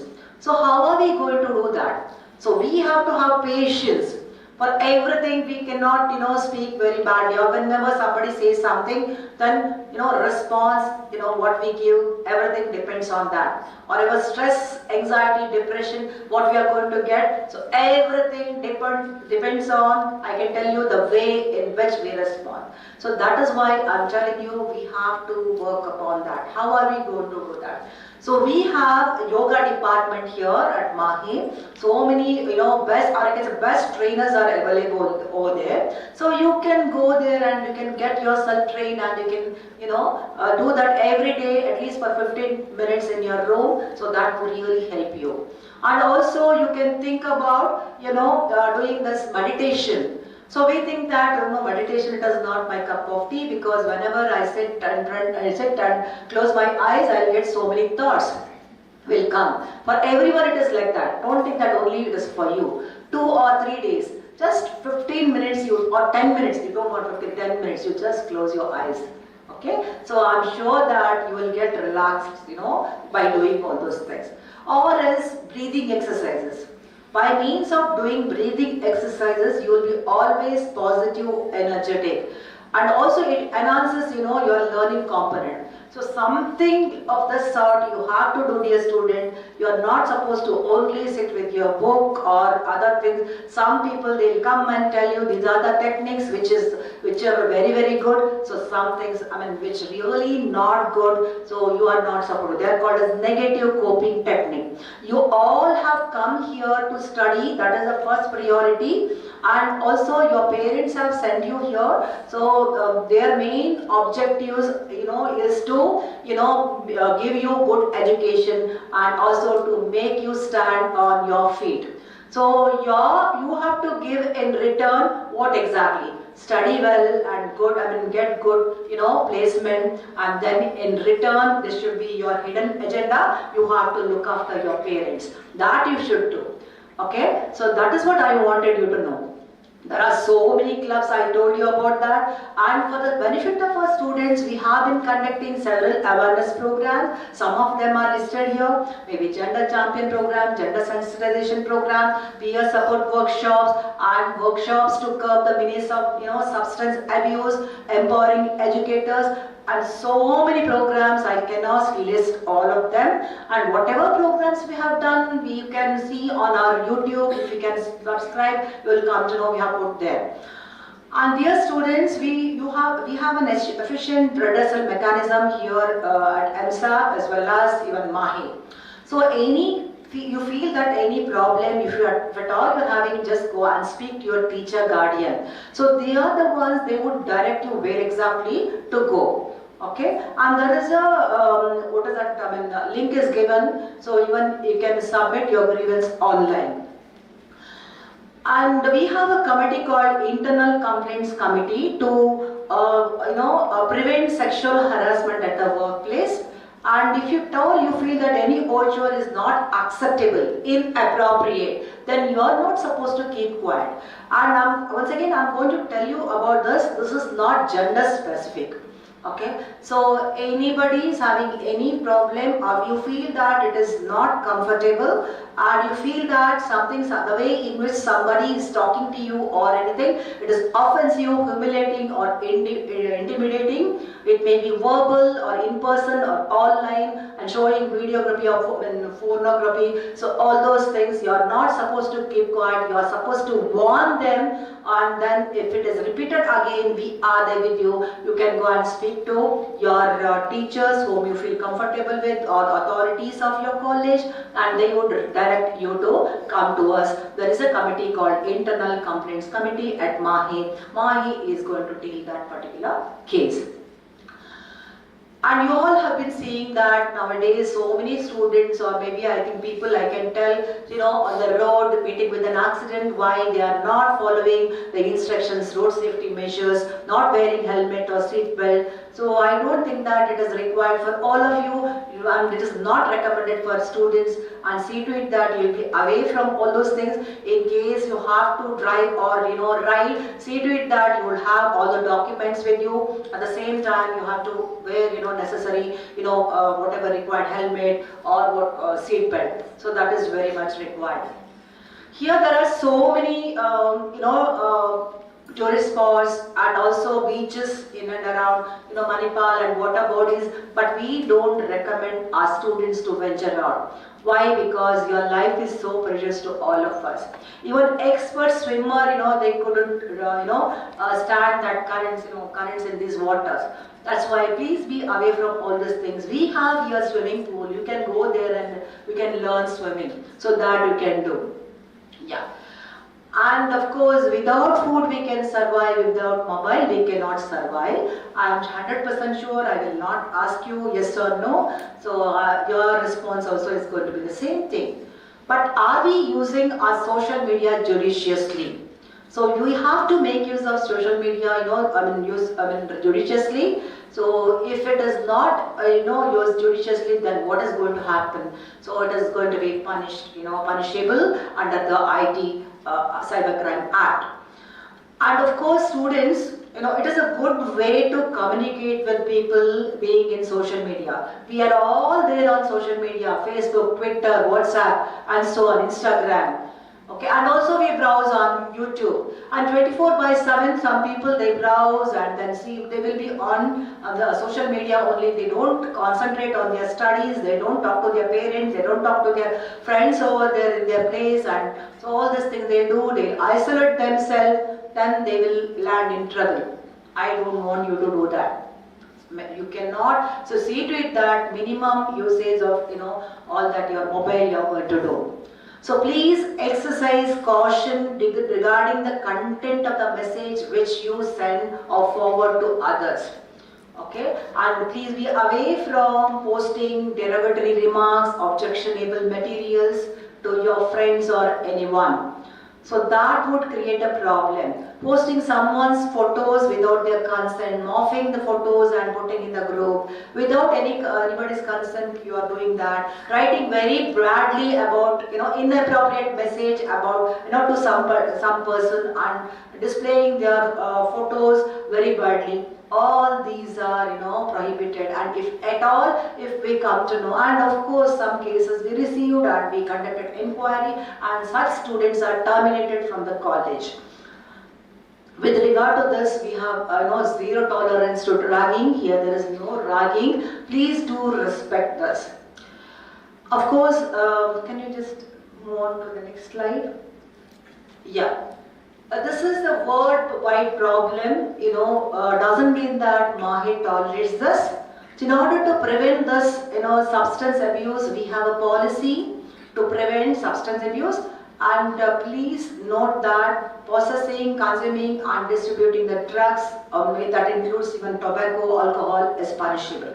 Please be away from all this. If at all you have any problem, it may be a small problem. If you leave it like that, then you will get stress and then anxiety. That implies, depression, and that implies, negative coping techniques, maybe alcohol or substance abuse. So please see to it that you will not involve yourself in this particular thing. It is just like a chakravyuha. So see to it that you will not enter that chakravyuha. Okay. So to come out of all the challenges which you are facing. So challenges have to be there, dear students. They are not barriers. Don't think that challenges are barriers. So they are the opportunities for our growth and learning. You have to think in that way. Suppose if only thinking is not going to help you, so you have to take required support system, that are available here. So that would convert your challenges to, all those things. So there are some students, most of the students who are having problems, they will take necessary support system and they will move ahead. And there are some students, they think that there is no support system or there is no light at the end of the tunnel, thinking that they would not take any support system, then they will land in trouble.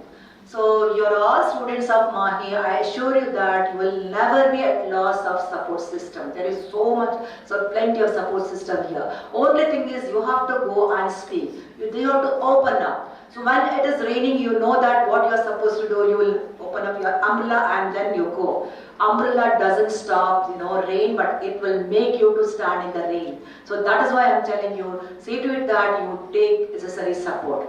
So you are staying in hostel, you are getting excellent hostel support system. That is, we have caretakers, wardens, and then of course who is chief warden, and also now Zolo team is there. So they are all there. Any hostel related issues, you can speak to them, or anything your health related issues, after your college, you can tell them. They are the ones, they would take you to the hospital. We have ambulance facility also.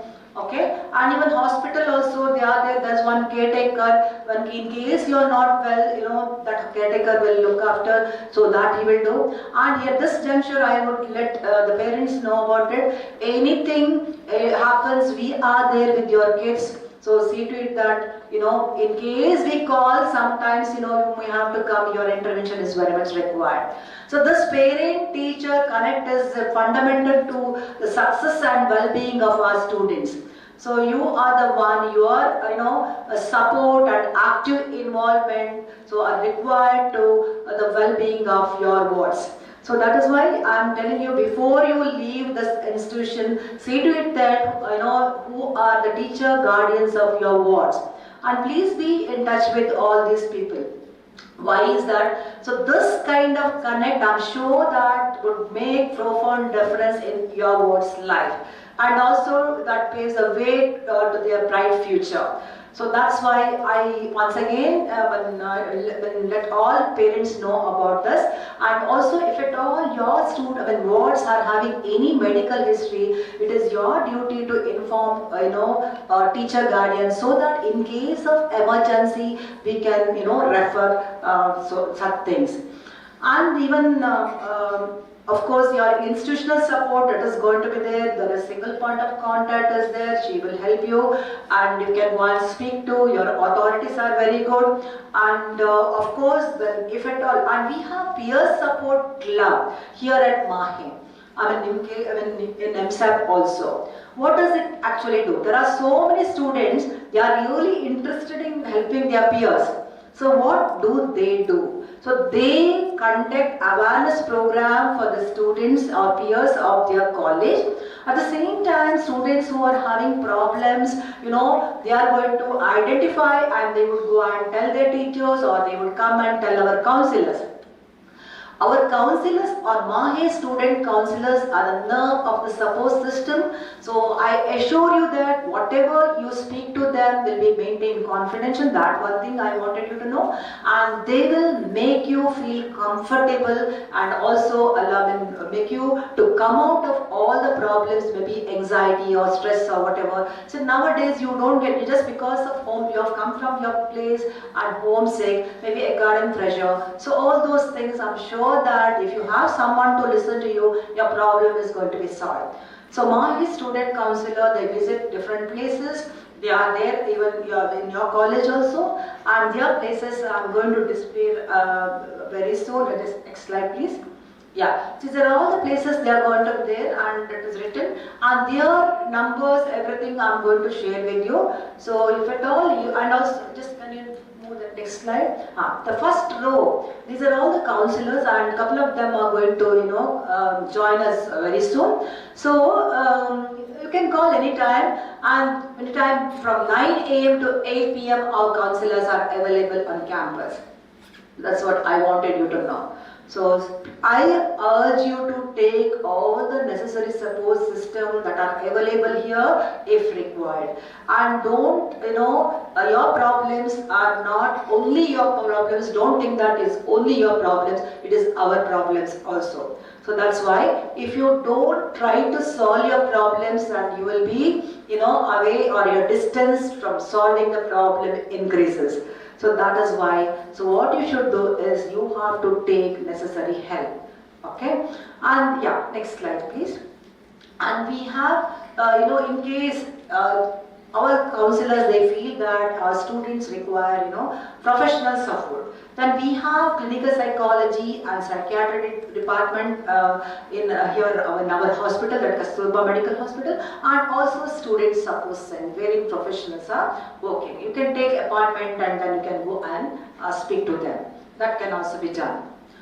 Yeah, so the next is, because you all have come from different places, and you're here now, and you don't know what to do, some challenges you are facing, then what do you do? Because why I'm talking about all this, I'm there here in this department since 2010. I've been seeing students' problems, issues, why they are facing. So because of that, what we have done is, we have, framed one syllabus, or I can say it's course. It's an online course, life skills course for the students of MAHE. It is a 6-credit course, and 3 modules are there, and it is mandatory for all students. During your vacation, you are going to do that. We are going to roll out this very soon, and once you go through that, you will come to know what are the coping techniques you can use. So many things are involved in that. Okay? Yeah. So the next thing is, what are the programs which we have conducted, and we have been conducting so many things. So what we will do is, we will inform our student council members. We have been conducting student council members and a meeting with the student council members of various institutions of MAHE, for the betterment of our students. So we would take their inputs. So because they are the one, they are voice of their students, or their college students. So they would let us know. So what exactly their students they want, so many things. So now, so that is happening very frequently, and what programs we are planning to conduct, we discuss with them. So like that, so programs or activities, so which we have conducted. So what we do is, we compiled and we have released in the form of newsletter. That is called as Hitaishi. And we are on Twitter, Facebook, LinkedIn and Instagram, and all the activities are there on YouTube, and whatever we have done and we are going to do also. That's why what I'm going to tell is, you are going to subscribe this so that you will not miss out the activities or awareness program or any program which we conduct, that we are going to post on this particular social media. This is the emergency points of contact. You have your college is going to give you so many numbers that you have to have with you. Along with that, even these numbers also. Our councillors' numbers, my number, and our deputies' numbers. At the same time, Colonel Vijay Reddy's number, he's head campus safety. So his number is also we have given here. Why these numbers? Because in case of emergency, you can make use of that. All these numbers, of course, I've already shared before. Once again, I have displayed here. So, dear students, I'm very happy that you have taken admission here once again. So, what exactly I wanted you to do is attend classes regularly. So, inside every block of a stone, there lies a statue. It requires a skilled sculptor to discover the magnificent statue. So be that skilled sculptor to discover the statue that is your life. So be somebody that nobody thought that you could be. So this is what from my side. So stay committed, and finally, before that I want to conclude, I wanted you to know, but don't lose your track. So try to remain a kind of person your parents want you to be. Okay? So I wish you, happy and fruitful stay here at MAHE Manipal. Thank you. Thank you, ma'am. Now I request Professor Veena Rao to present Dr. Geeta Maya with a memento.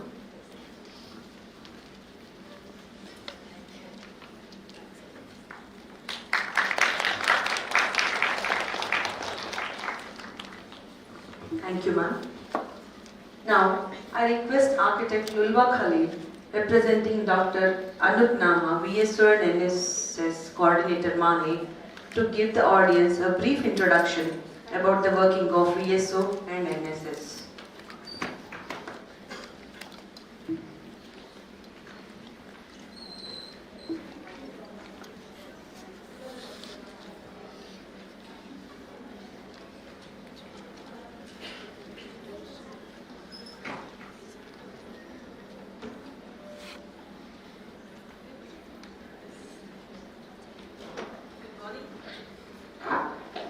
Good morning to all the dignitaries.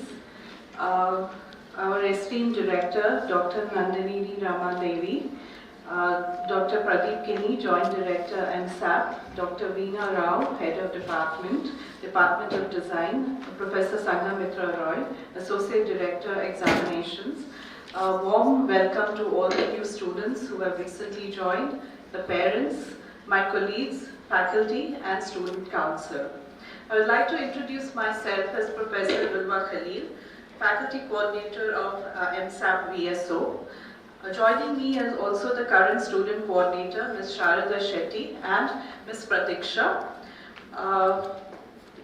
MAHE's Voluntary Services Organization, or VSO, allows students, staff and spouses to contribute as volunteers.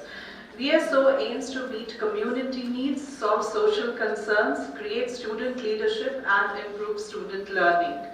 We are led by our Honorary Chairman, MAHE Vice Chancellor, Dr. Colonel M.D. Venkatesh, Chief Coordinator, Dr. Anup Naha, Faculty Coordinators in Manipal and Bangalore campus, the Student Ambassadors, Co-Student Body Team, Project and College Coordinators and volunteers. VSO focuses on skill development, mental health, environment and education.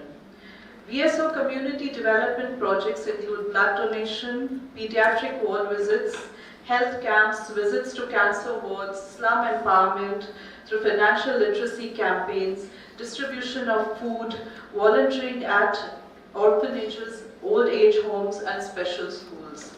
National cleaning campaigns such as Swachh Bharat Abhiyan and other national projects such as beach cleanups, collaborative community projects such as distribution of clothes and household items, along with the digitalization of school and library and many such more projects.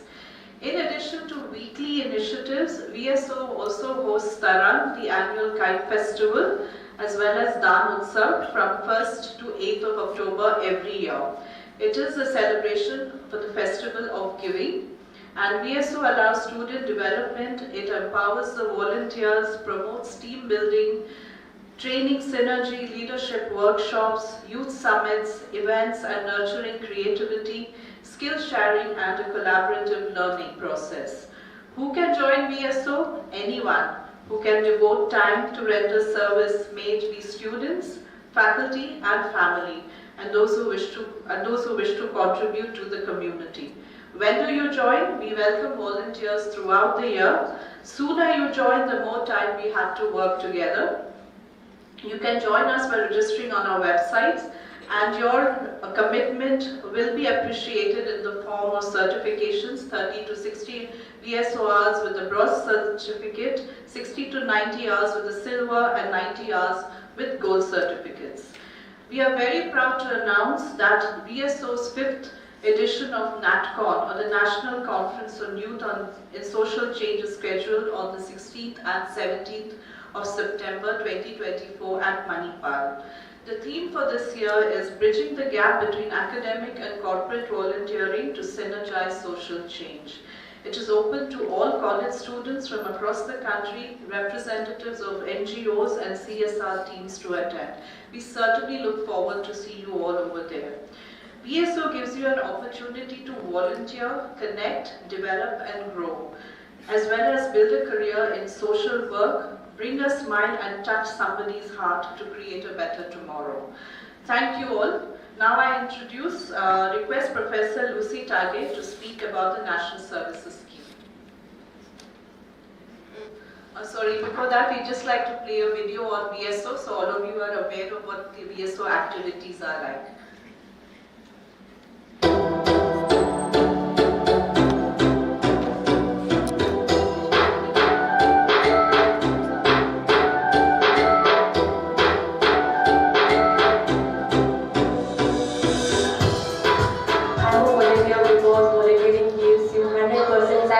In whatever you do. It gave me a sense of purpose in my life.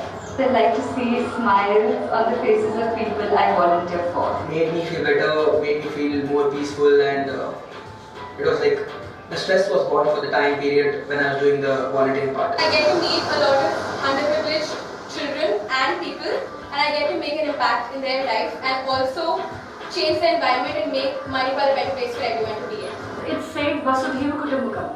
That means the whole earth is my family. So it's my family. It's the definition of who I am as a person. So that's why I'm a volunteer.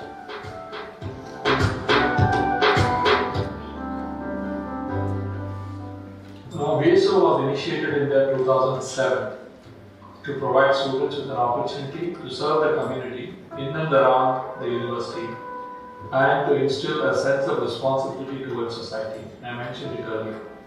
Here the students from various disciplines, across disciplines, come together under a unifying umbrella of volunteer service organization and volunteer for various community projects. It's perhaps the largest student-driven volunteer service organization in India. We have over 7,500 students who are part of this mission. MAHE is one of India's prestigious private universities and has been encouraging students to give back to the community in various ways. We believe that MAHE is uniquely placed to catalyze a greater role for the youth in creating social impact and nation building, and by giving back to the society. Whatever they get back from the society, they have to give it back to the society to make things better, to the society or the community in which they come from, and to the country and the globe as a whole. So this is the basic mission of bringing in a sense of volunteerism in students, bringing in a feeling of community giving amongst the students. The basic aim of volunteer service organization is this, that from their student days they should develop this very noble idea of giving back to the society, giving back to the community from which they come from, thereby making things better and brighter for the people who are less privileged than we are.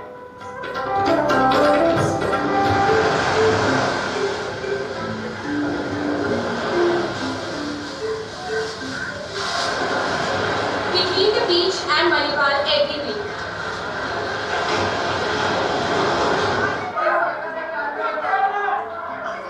VSO children projects focus on educating, entertaining, and providing them with quality time for volunteers as well as the children. So, for example, in this project, we are focusing on physical activities and fun games. And our ultimate goal is to create a recreational environment for the children as well as the volunteers.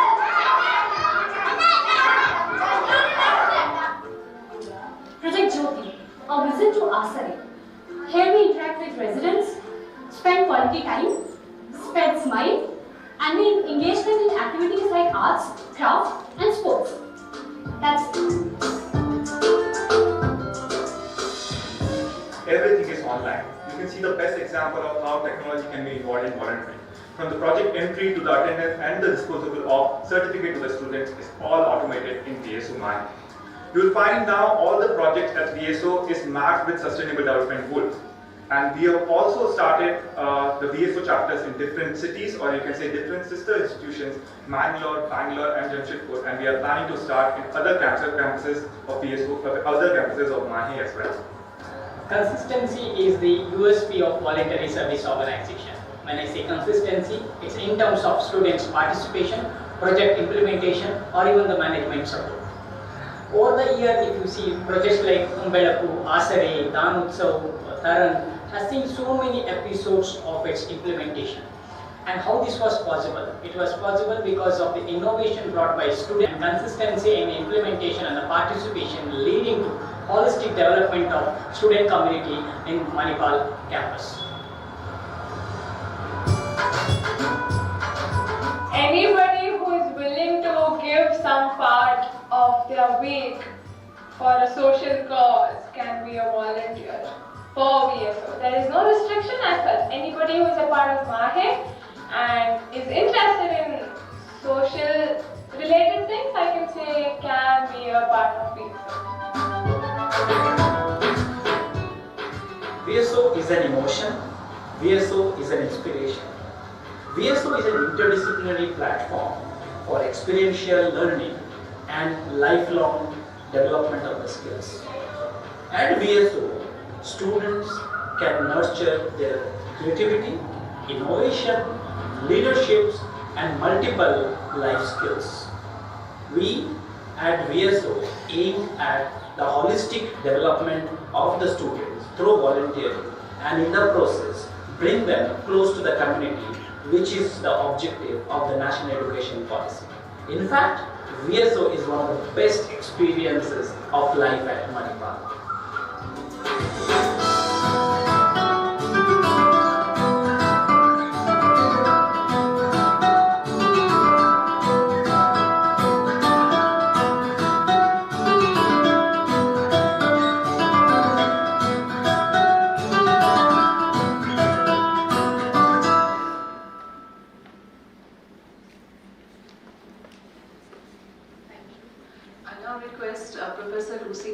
To speak a few words on National Services Scheme.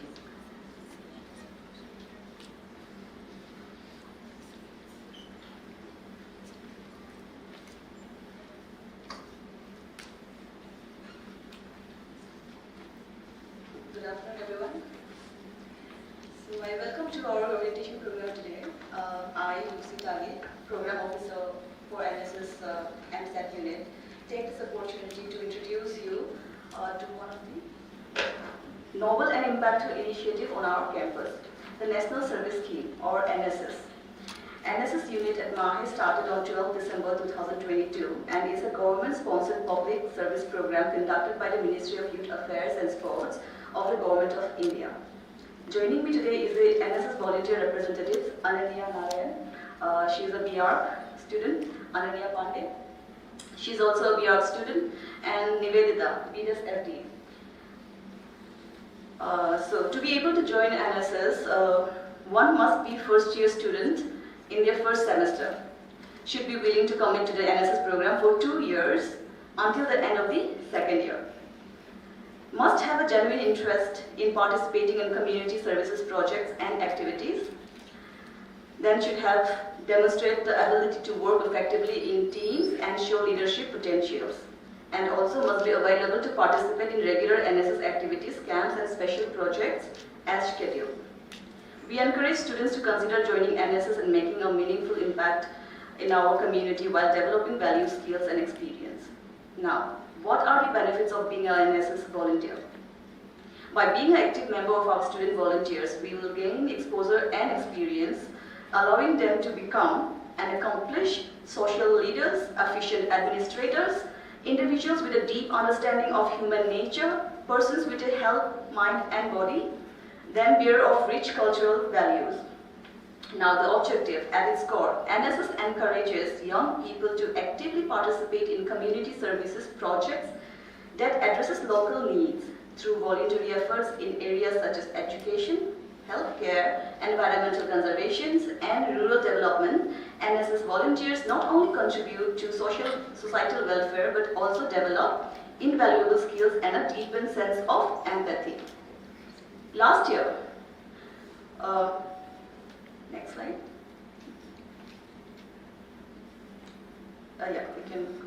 So last year, we actively contributed to community services by organizing various activities such as blood donation drives, Swachh Bharat cleanliness drives, ban of single use of plastic, and workshop on clay modeling. Now the volunteers are engaged only during weekends, so you will be engaged in the weekends and not disturb your studies. Now, in conclusion, I'd like to say the National Service Scheme offers an incredible opportunity for our students to engage in meaningful community services while developing essential skills and qualities. Through a variety of impactful activities such as health camps, cleanliness drives, and special community projects, NSS volunteers contribute significantly to social welfare and gain invaluable experiences. By participating in NSS, you will not only serve the community but grow as a leader, enhance your understanding of human nature, and embrace rich cultural values. We encourage each of you to take advantage of this opportunity and make a lasting difference, both in your lives and in the lives of others. Now, if you're interested in joining or have any questions, please reach out to our NSS representatives here. They are your immediate seniors, so they would definitely be very reachable. Now, thank you for your attention, and we look forward for your active participation in making positive impact through NSS. Thank you.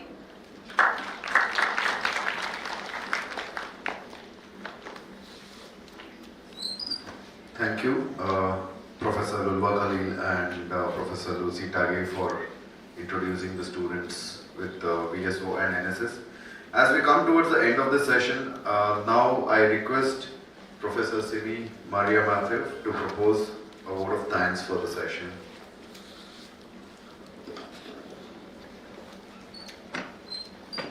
Thank you. Very good morning to our batch of new students, parents, dignitaries on and off the days, faculty members, and our student volunteers. I, Simi Matthew, am honored to propose a vote of thanks at the end of the session at the Orientation 2024. Let me begin with thanks to the Coordinator Collaborations, Professor Vidya Rao, for the briefing on the programs, academic and co-curricular activities, and collaborations here at our institution, Manipal School of Architecture and Planning. I would like to thank Chief Warden, MAHE Hostels, Colonel Vinod Bhaskar, for presenting information about the hostels, facilities and services to our new entrants and their parents. I would also like to thank Director Student Affairs, Dr. Geeta Maya, for explaining in detail about the rules, regulations, safety measures, and most importantly, a strong support system for our students during their stay in Manipal. Also, I wish to thank faculty, VSO and NSS coordinators, Professor Lulwa Khalil and Professor Lucy Tage, representing Dr. Anup Naha, MAHE VSO coordinator, for the briefing on the activities, student participation, and the nudge of encouragement to our new entrants. A word of thanks to the media and branding team for a bird's eye view of our campus, our achievements and activities through the video presentation.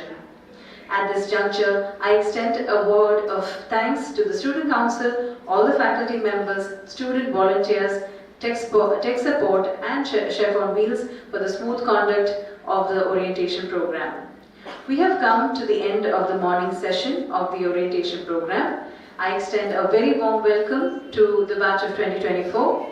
Wish you all the very best. We look forward to you joining us for the session at 2 p.m. with architect Siddharth Shankar. Thank you.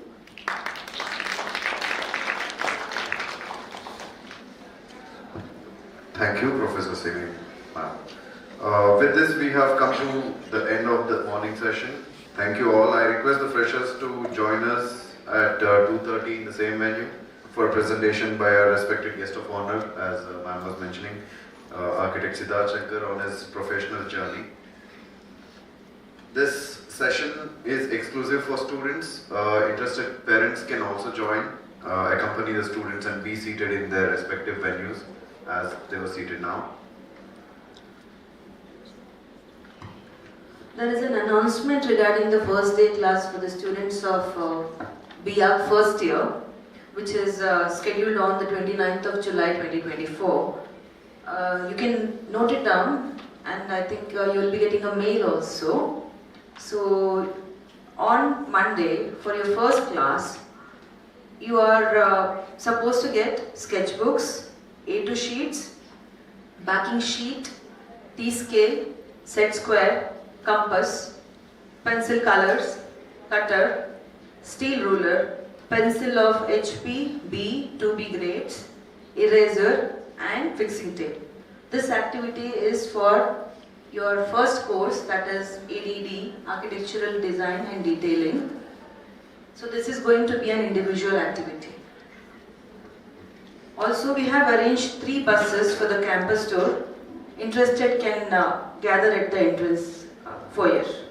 Thank you. Thank you all for attending the orientation program, and special thanks to all the faculties and staff and student volunteers of MSAP again, who have worked diligently towards the success of this event. Batch of 24-25, we will see you soon in the institute. Once again, we welcome you all to the MSAP family. Thank you.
Hello, check. Hello, hello, check.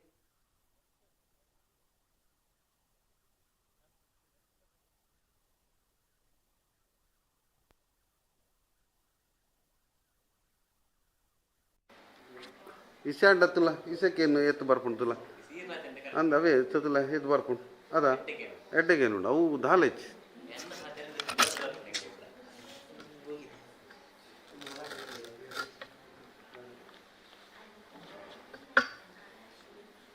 ಸಮಸ್ಯೆ ಒಂದುಂಟು.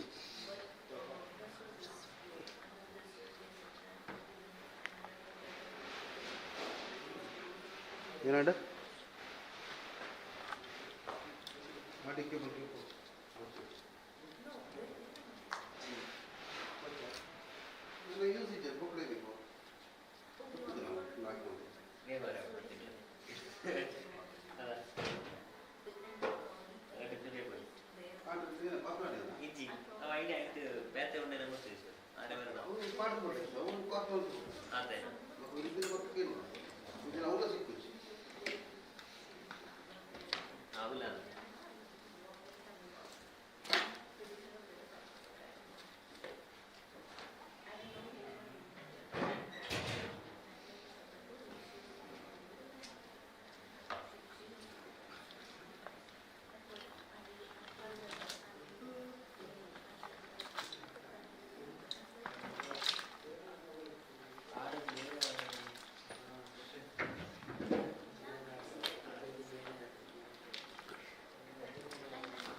ये तो wire मारे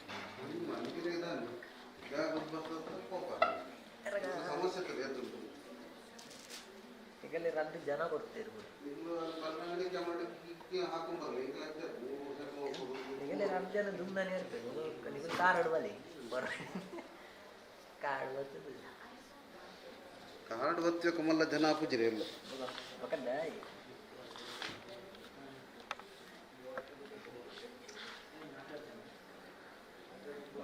ಬೇಬು ಯಾರು ಪುಟ್ಟ ಬಂತು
IT ಎತ್ತು space ಉಂಟು ಗೊತ್ತಿಲ್ಲ ಸರ್ ಐಟಿ ಕಂಟಿನ್ಯೂ ಮಾಡ್ಕೊಂಡು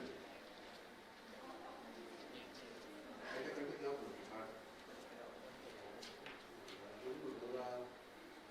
ಎರಡು ಗಂಟೆ ಇತ್ತು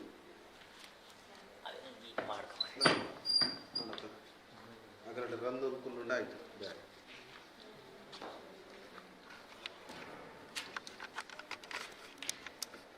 ಎಷ್ಟು ಮಿನಿಟ್ ಉಂಟು 2 ಗಂಟೆ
Good afternoon, everyone. So, how is the program? Are you all okay? So, did you go around the college? Okay. So, do you all need an introduction of architect Siddharth? Do you all need an introduction? You already know. Yes. Anyway, now we invite him. He will be sharing his experiences, his professional experience. It may be a little more for the first year students, but I think he will simplify it and come down to your level, I guess. And I'll tell you all what is the process and what are the kind of projects. And I think it's good to know that what is happening in the industry because he's got a vast experience, as we said, and both US, India, and he's got offices in Coimbatore, Bangalore, Chennai, and also a wide variety of projects. And he is also recipient of many awards. So we are very fortunate to have him here. You all are very fortunate to have him here. And so Architect Siddharth, all yours. So please go ahead.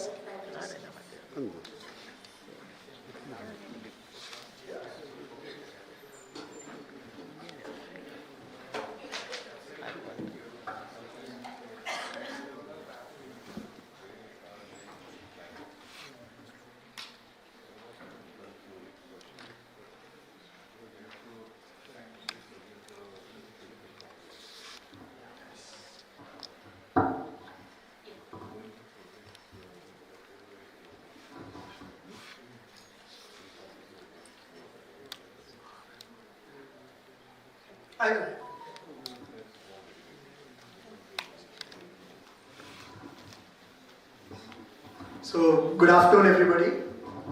Thank you for the nice introduction. I thought I'll run you through, my journey with architecture through some of the work that we do. We are what I call a multidisciplinary firm. We're a firm that has got architectural design, we've got structural design, we have interior design, and then what we call quantity surveying and estimation. Basically what quantity survey estimation is, you need to quantify the materials that you use to build things, and then we also check the bills with the contractors and certify it. So these are the departments that we have in-house. We are headquartered in Coimbatore with two small branch offices in Chennai and Bangalore. Before COVID, both Chennai and Bangalore were design centers, but after COVID, we learnt our design and brought all the design team into Coimbatore, where we are currently there. But our project teams and our working drawings and all those things are prepared in Chennai and Bangalore. We are currently a team of about 73 people, and we are lucky to have people from all over the south, and we are what we call the all-terrain vehicles of architecture. Whatever project we get, we do. There is no, if we like the project, we like the client, we do the project. There is no choosing and things like that. The two things that, my father started this firm. It was started in 1966, so we are quite an old firm. And I came and joined them in 2003, end of 2002, 2003, and have been there since. One thing my father taught me was if somebody wants to come to you and chooses to work with you, you work with them because it's an honor for you. So I think that's something that we go by. So we don't pick and choose projects. So what I'll try and do is I'll run you through my projects. Like Dr. Ramadevi said, it may be a little over the top, but then it's all pictures, so they're nice pictures to look at least. So let me run you through those things.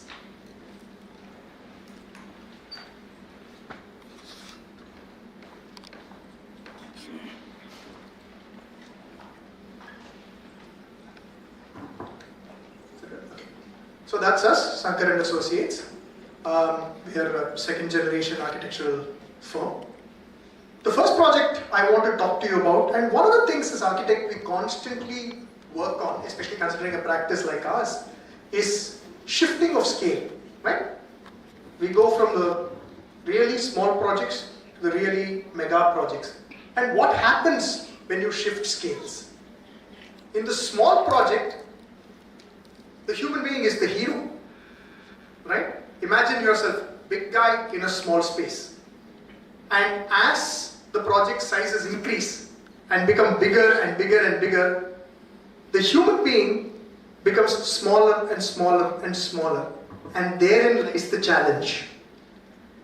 I've always believed that architecture is an environment for human beings, and in every project, the human experience is the most important, and that's something that we do.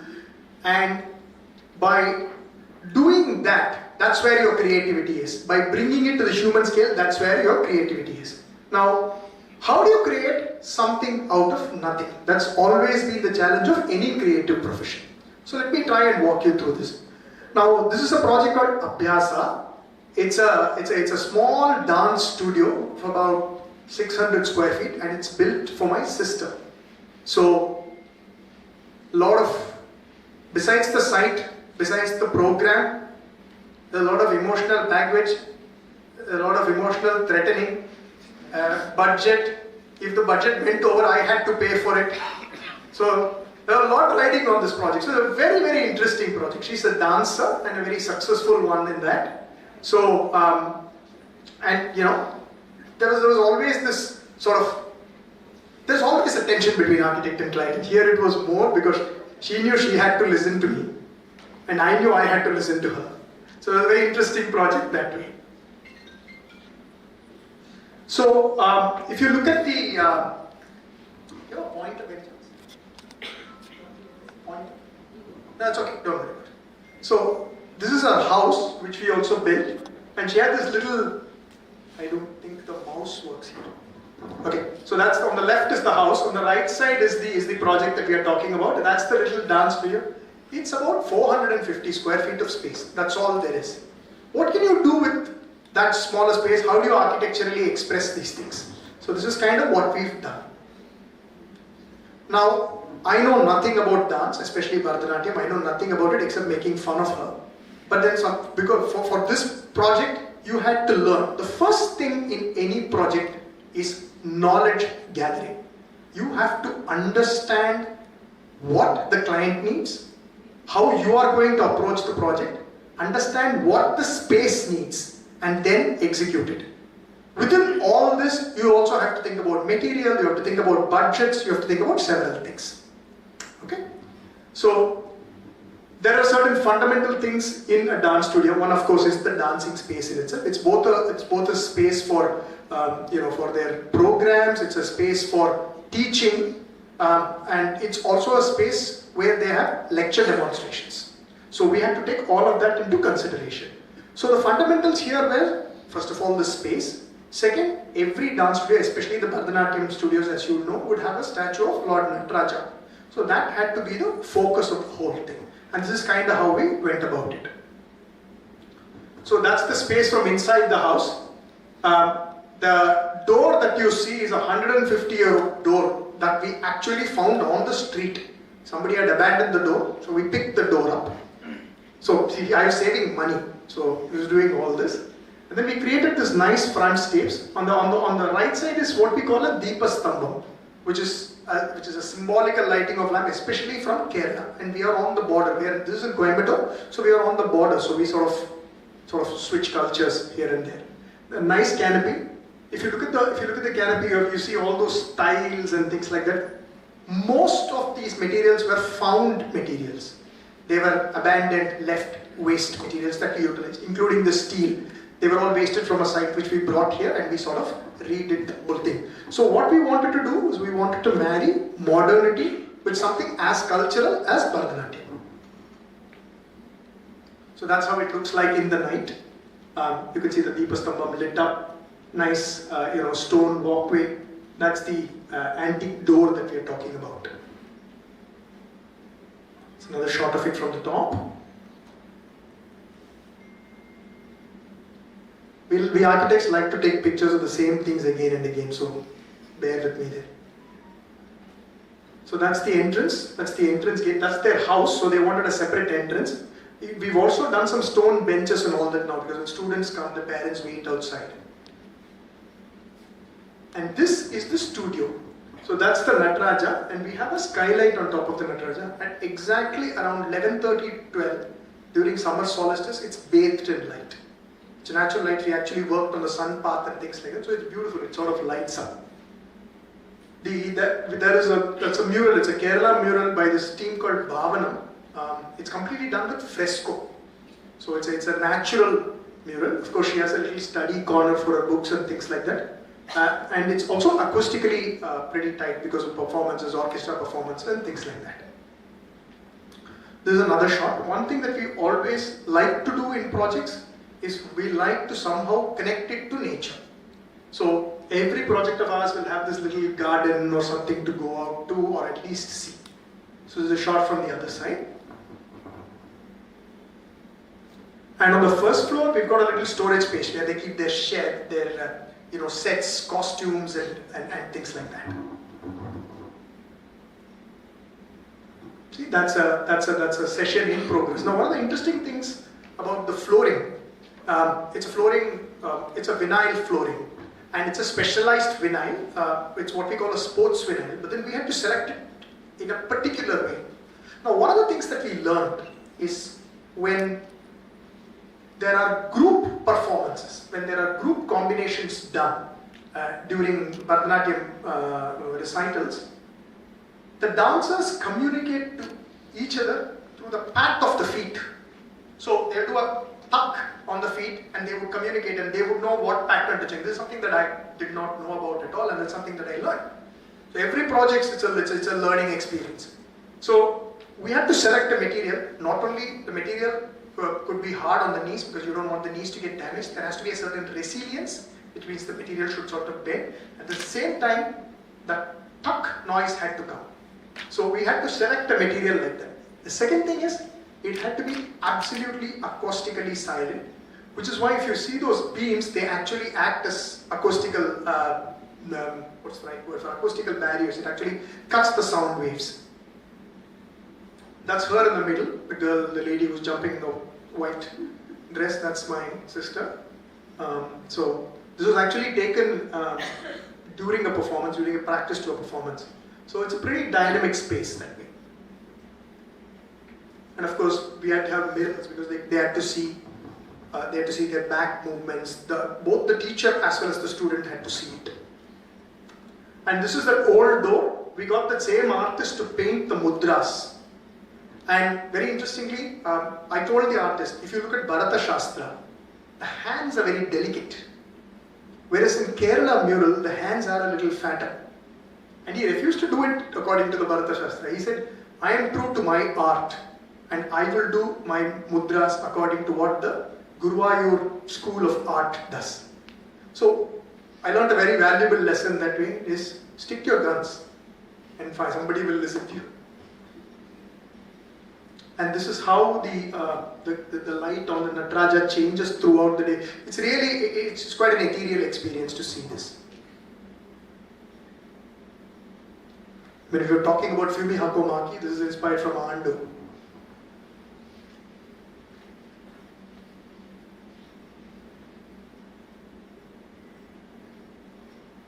So those are the little gardens. The whole day they keep we didn't want to air condition it and things like that, so we wanted to have a nice sort of cross breeze and light. And this is during a chamber concert. The second project that I'll talk about, now I'm moving to another scale, is we'll talk about a residential project. Now, this is a problem of plenty, right? It's a 1 acre site and it's a family of 4. But the kind of requirements that they wanted, especially, I don't know if people are from Western Tamil Nadu, people in Western Tamil Nadu seem to want very ambitious houses. They wanted a small house of about 25,000 square feet for a family of 4. And, I thought it was a crazy requirement, and this I didn't want the whole, and they were also absolutely obsessed about Vastu. Good. Don't worry about it now, you will be subject to it as soon as you come to practice. So, we had to sort of also think about Vastu. So the fundamental problem with Vastu is, while there is some science to it, a lot of it is to basically screw the architects. It's exactly what it is. The form of the building had to be rectangular. Now, I didn't want the building to look like a big fridge, huge big box. So how do you break the box? And the other thing is, I wanted to bring in as much garden, light and ventilation. Now the owner of the house, when I visited the site, she had close to 150 fully grown trees. So I didn't want to, I wanted to keep those trees. They were luckily on the peripheral. So we had to keep those trees, and she had this great passion for gardening.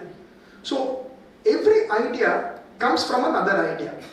So you sort of take those ideas, you understand that, and then you create something. That's kind of how it works. At least how it's worked for me. So that is the house. This is a shot from the top. It's a drone shot. What we decided to do was we decided to make it a series of cascading gardens and then slowly raise up the house in steps. So if you notice, that's the entire side. It's about an acre. There's a driveway, so we create this big lawn, which is the first level of garden, and then it sort of tears up. I'll show you from the other side. So you can see the ground plane, and then you can see the several gardens on the top. This actually became quite a popular Instagram thing of late. So Buildify, featured us recently, and it became like a big successful thing. So that's kind of how we figured out. The box is broken, or what we call deconstructed, to make it more interesting. The cube is basically deconstructed, made more interesting. So that's the entrance to the house. Got a little water body with a small bonsai. There's a shot of the house at night. There's another shot of the entrance. So these are the gardens. This to me is the most gratifying part of the project. You literally get lost in these gardens, and they have the credit to the client. They have maintained it absolutely beautifully. I mean, and the other thing they said, especially this was, I think we completed it in 2021 towards the fag end of COVID, when people were getting more health conscious. So, they would roam around in these gardens, maintain these gardens. It really, they said it really brought down their stress levels and things like that. That's the most gratifying thing of this project. This is a pergola on the side that we've given, another garden. The nice thing is every room has a view to a garden. This is the main living room. See, and it opens to a garden. Everything opens to a little garden. That's a family space. And then we got this beautiful mural done, the Amrita Manthan scene. Now, one of the client's son, who is a big comic pop art kind of a fan, so we sort of took a Amar Chitrakatha like reference to sort of create this mural. That's the swimming pool on the top. It's a lift and staircase. And we've done a helical staircase. The helical staircase, contrary to what people say, is one of the most comfortable staircases to climb on, especially if you do it right. It's almost like a non-mechanical escalator. You just simply sort of slide up on a helical staircase. These are more shots of the interiors. That's a blue abloy toilet that we did. So we sort of use some precious stones in the bathrooms. When people have money, you can do a lot of things. Now, this is a very, very interesting project. I don't know if you've heard of this person called G.D. Naidu. Now, G.D. Naidu was called the Edison of South India. So he created a lot of patents, a lot of interesting things. He created the first steam-powered bus. He had a coal-powered car. So the GD Car Museum in Coimbatore is a very, very popular, attraction. Now, we were called to GD, and they have this bunch of museum spaces, but they're completely disorganized. So they have one of the largest philately collections. They have the largest collection of machines. and then they have the car museum. So they wanted us to sort of combine all of this, keeping all the original buildings, and the original buildings were built in the 1950s. So we had to keep all those buildings and then come up with something. So, so what we did was we proposed a front building which would act as what we call a connector block through which you would access all these museums. Now, the other thing that they wanted is they wanted this, because it's a museum of science, they wanted this to have one of the most unique facades that one can do. So that's something that we attempted to do. So what we did was we did a series of parametric pyramids, and everything was designed, 3D modeled and manufactured by GD themselves. We did the 3D modeling, we did the design, and they did the manufacturing. So it's completely captured in-house. So this is how the fixing of the pyramid, I won't get into these details because they're a little too detailed for you as of now. And that's kind of how we came up with the facade. And literally the facade is a skin that wraps around the existing building. And what we've done is we've completely renovated the interiors. We couldn't touch the shell, because if we touched the shell, then we had to go for separate sanctions, which we could not in this area. So that's how it looks at night. And what we did interestingly is we did two sets of lighting, one from the outside, one from the inside. You can see the purple and you can see the red. So it changes colors accordingly, and it changes colors in two tones. It's quite interesting. That's inside. We've got a nice dynamic sculpture inside. The front part is the old building. This is something that we added now, and then we have linked everything to the existing museums.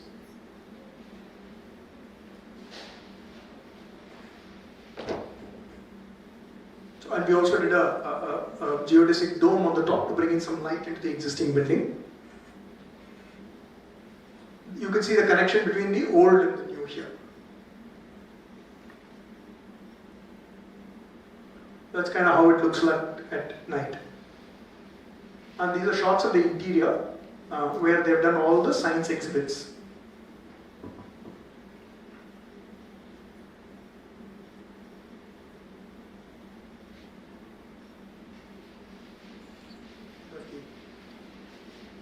No sound.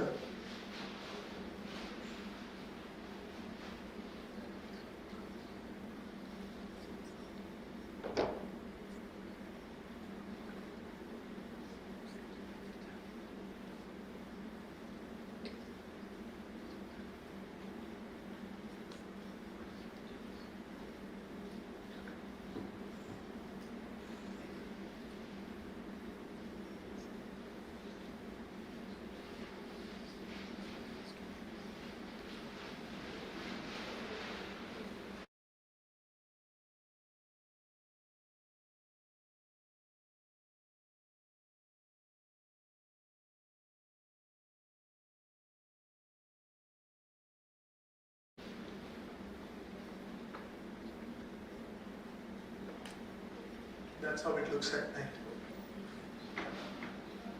Changing colors.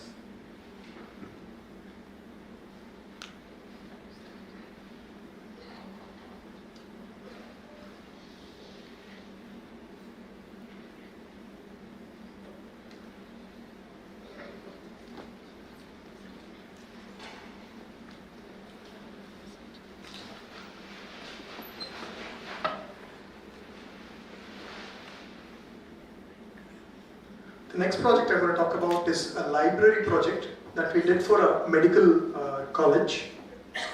This is called the KMCH library. It houses up to 1 lakh volumes of books. Now, what we've done is again a very interesting shape. It's like an oasis of peace. It's like right in the middle of the most manic site that you can see.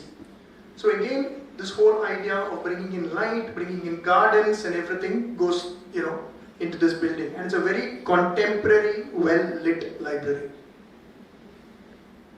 You can see the gardens, you can see the terrace gardens where people can come out to read. And we've done an aluminium screen in front, a backlit aluminium screen in front to make it interesting. These are again shots of the gardens. This is the aluminium screen. into the building. See, these are all small study areas where people can come out and read. Little garden spaces, very well lit, very well ventilated sort of spaces. And inside we have done this sort of parametric ceiling on the top, which runs throughout the length of the building, which is a connect between all floors. And we've done nice, bright, color-coded spaces because it's a student library and we wanted to make it as interesting as possible.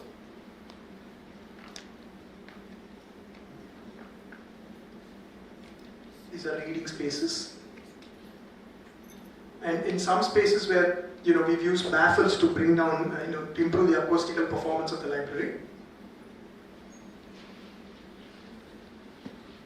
These are study nooks in the library where people can find little oases of peace. That's a small digital reference area. And in every level, we've got some codes and writings that we've done on the walls.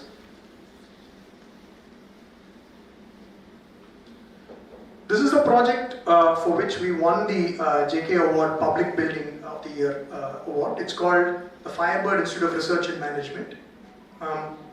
Where we could really explore form in this one.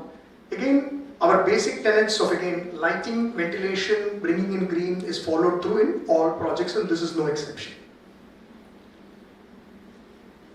So that's the front shot of the building. So the whole building is surrounded, is around an amphitheater. So kind of like this building. It's around an amphitheater which they use for performances, they use for talks, they use for lectures and informal pedagogy. And that's on the right is the auditorium, this is the entrance block. And that's the amphitheater. Now one of the things that we have done is we have pulled out the columns from the corridors, and I'll show you why, is so that you get this unfettered views into the garden spaces. There's no column blocking the garden spaces.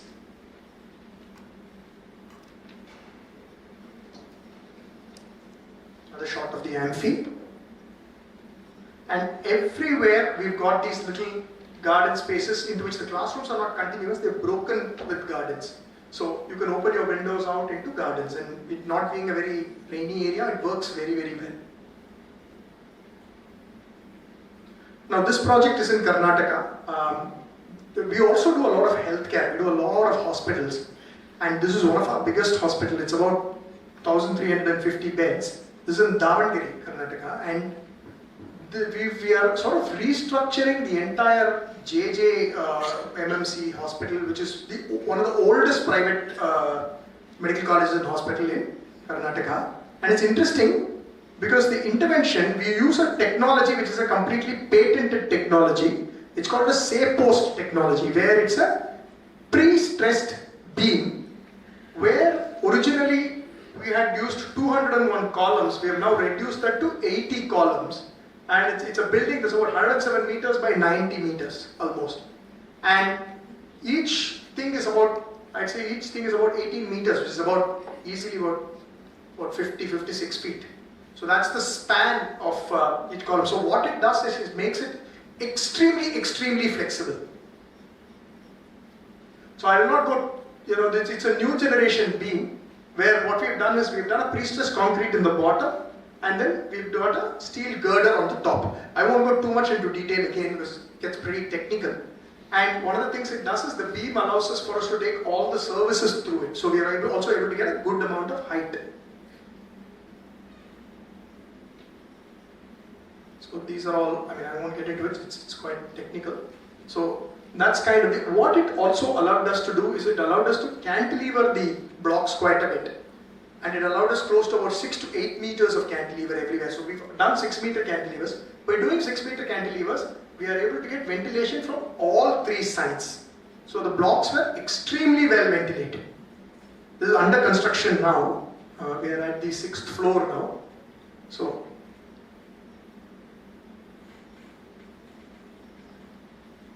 you can see those are the SAPOST beams at the bottom. You can see it's almost like a Madras terrace roofing. You have these SAPOST beams at the bottom. So that's how the block is coming up. We are at 5-6 floors now.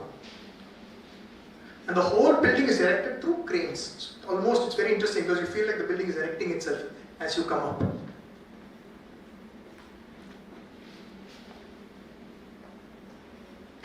More shots. You can see the cantilevers all around.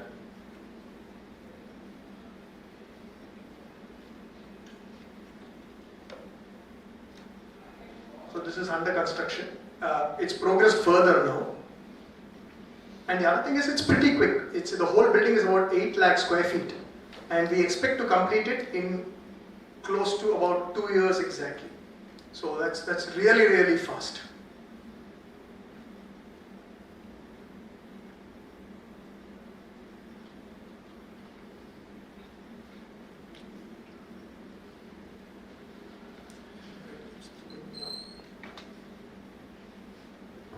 These are some of the projects that are under construction or constructed. I'll also show you about 1 or 2 projects which are on the anvil, which is being designed now. Very quickly, I'll run you through it.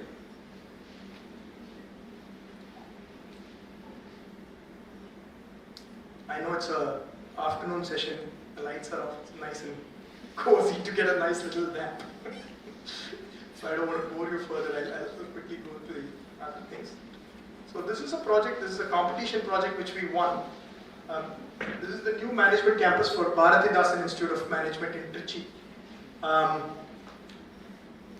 So this is one of the new projects. It's completely vernacular architecture, where we've mixed vernacular architecture with a little bit of modernism, large cantilevers, but we've used brick and stone quite a bit for these projects.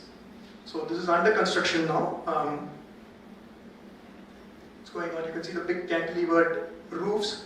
The architecture is, the material is what defines the building. We're using exposed stonework and brick, tall floors, and that on the top is the library block on the top. So we've got those terracotta trellises in front of the windows. Those are all green spaces that one can come out to. And this is inside the building. Again, we've got an amphitheater and a courtyard. Now, if you look at institutional buildings, these are recurring themes. Non-classroom teaching, informal gathering spaces. These are all recurring themes, and they are very, very important that they be captured. These are the entries. There's another shot of the library.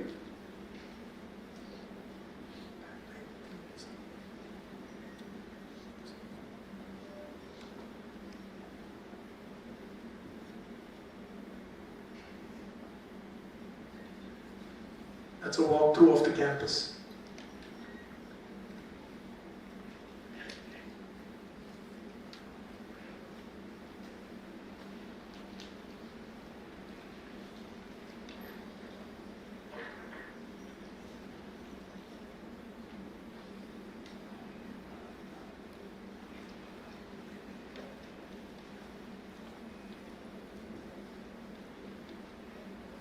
So a lot of stone, brick.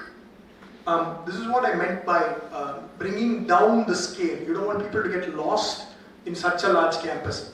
Thereby making materials that one is familiar with, you sort of make it a little more intimate, and people are a little more comfortable. They're not, overwhelmed by these buildings. So that's something that we attempt to do here.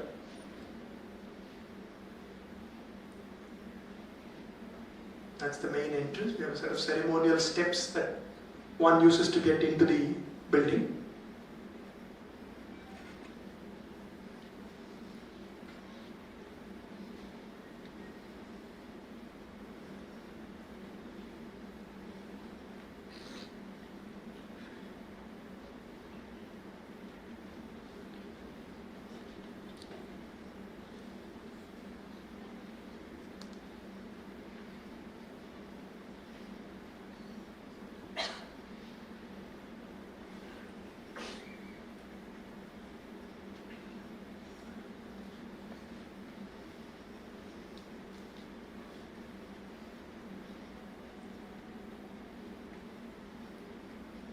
I'm sorry, every time there's a video, it seems to be throwing the video out of gear. The last project I want to talk about today is this new hospital project which we are working in Mumbai. It's a 70-meter tall tower, and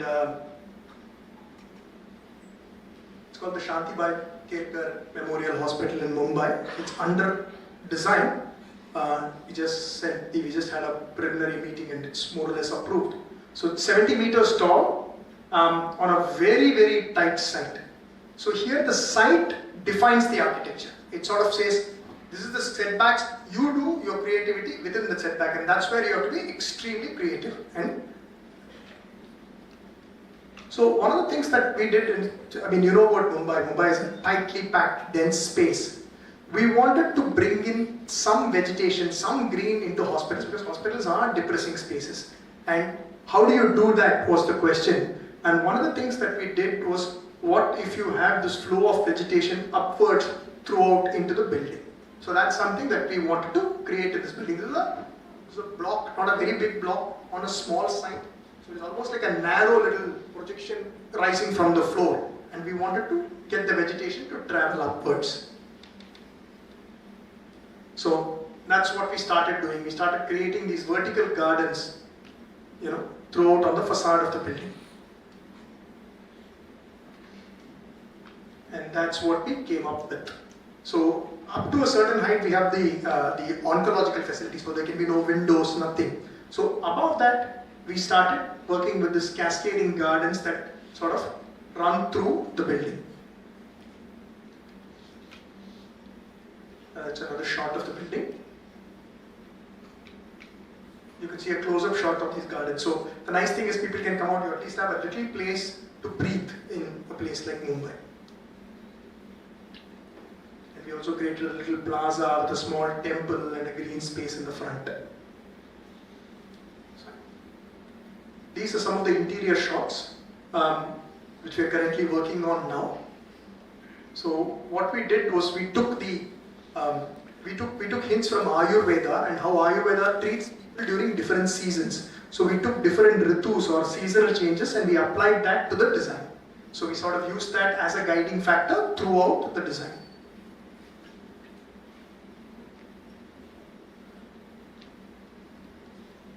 Those are some of the shots we wanted, and we've also created little courtyards, little garden spaces around where the patient movement is.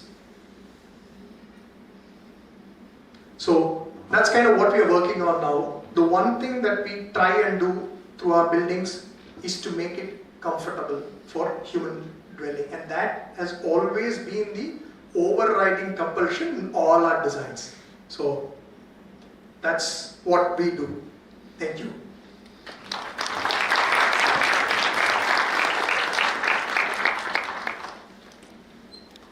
Questions or anything?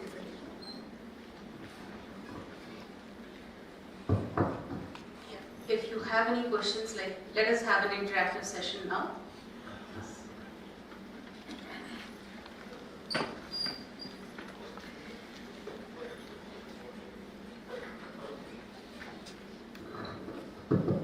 So you spoke about how there's so many constrictions that architects have to deal with. Vastu, the site, clients' needs, obviously. So what would you say is the best way of going about when you are approached with to build something? You must be immediately having several ideas. How do you manage those ideas? How do you work around those constrictions that you might be tasked with? What is the best way? What is the creative process that goes on through your mind in those days? That's a great question. Now, the first thing is there are no constrictions, there are only opportunities. And you have to start looking at each one of these constrictions as an opportunity. So, let's say I'll talk about the house that we did with the cascading gardens. There we had a Vastu guy. We had to deal with two Vastu guys. And one of the guys told me that if I did not do what he said, the client will get piles. And if I did not follow it, I will get piles. So what we did was, we kept the tenets of Vastu, but then we said we will explore it in a different way. If Vastu says you can only do a rectangle this way, we'll make it interesting by breaking the rectangle into several things. So everything is an opportunity. Budget is an opportunity. That's why I showed you different scales of projects, different sizes of projects, different budgets. The dance studio, there was a budget issue. There were no other issues, there were budget issues. So you understand the budget and then it gives you clues on how to do it. So there's this beautiful talk by Christopher Berenger which said, how do you create something out of nothing? You literally have nothing when you start, right? So all these constraints are the somethings that you work with to create. So every constraint is an opportunity. I mean, whether it's architecture or life, I've always seen it that way, right? So I hope that answers your question. Anyone else?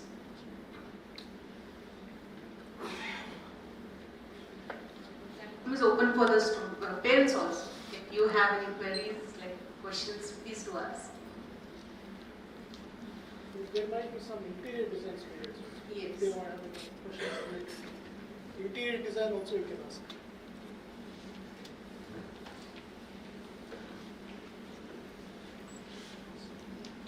So sir, I have one question, like if upcoming students, they want to get benefit from your experience, so like will you be helping them with some type of internship down the journey? Yeah, I think the program itself has an internship as part of it. Okay. Which I think, I don't know if it's in the 4th or the 5th year, depending from university to university. So they come and actually train for either a period of about 120 days, if I remember right, or in certain cases, I don't know if it's still there, certain cases for a year. So they actually have to choose an architect's office and go and work there for a year. Now, one thing that we are very, very particular in Shankar and Associates is that we value interns big time. So much so that besides what the university or the college asks for, we have our own syllabus for students. So what we do, I mean, just to sort of enlighten people on what we do, is we make sure that the intern gets involved in various stages of building construction, in the sense that right from design, they may do a small detail, they may do a bathroom detail, they may do a kitchen detail, they may do a rough scheme on how the whole thing is conceptualized. We allow them to attend a client meeting. We make sure we take them to a site. So we value interns. Another thing that our office does is we sort of identify interns that we think have great potential, and we do offer them a job at the end of the thing, even though they may be in 4th year or something. So I would say about 20% of our office now has people that has come through our internship program. So yeah.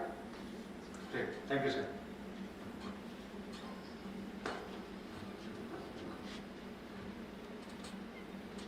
Any more questions?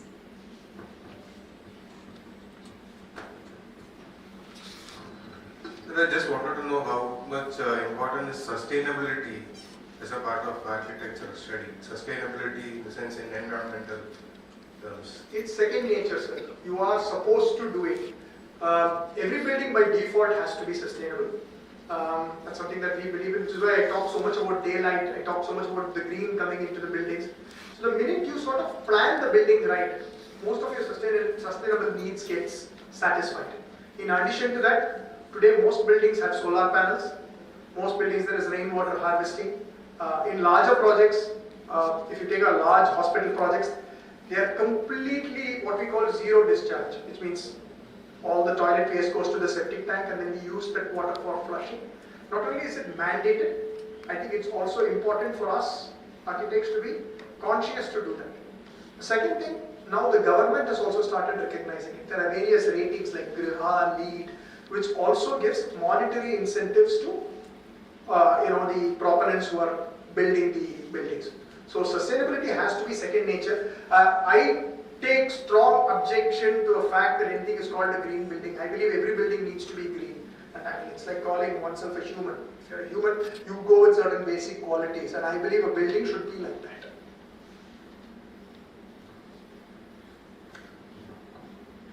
Any more?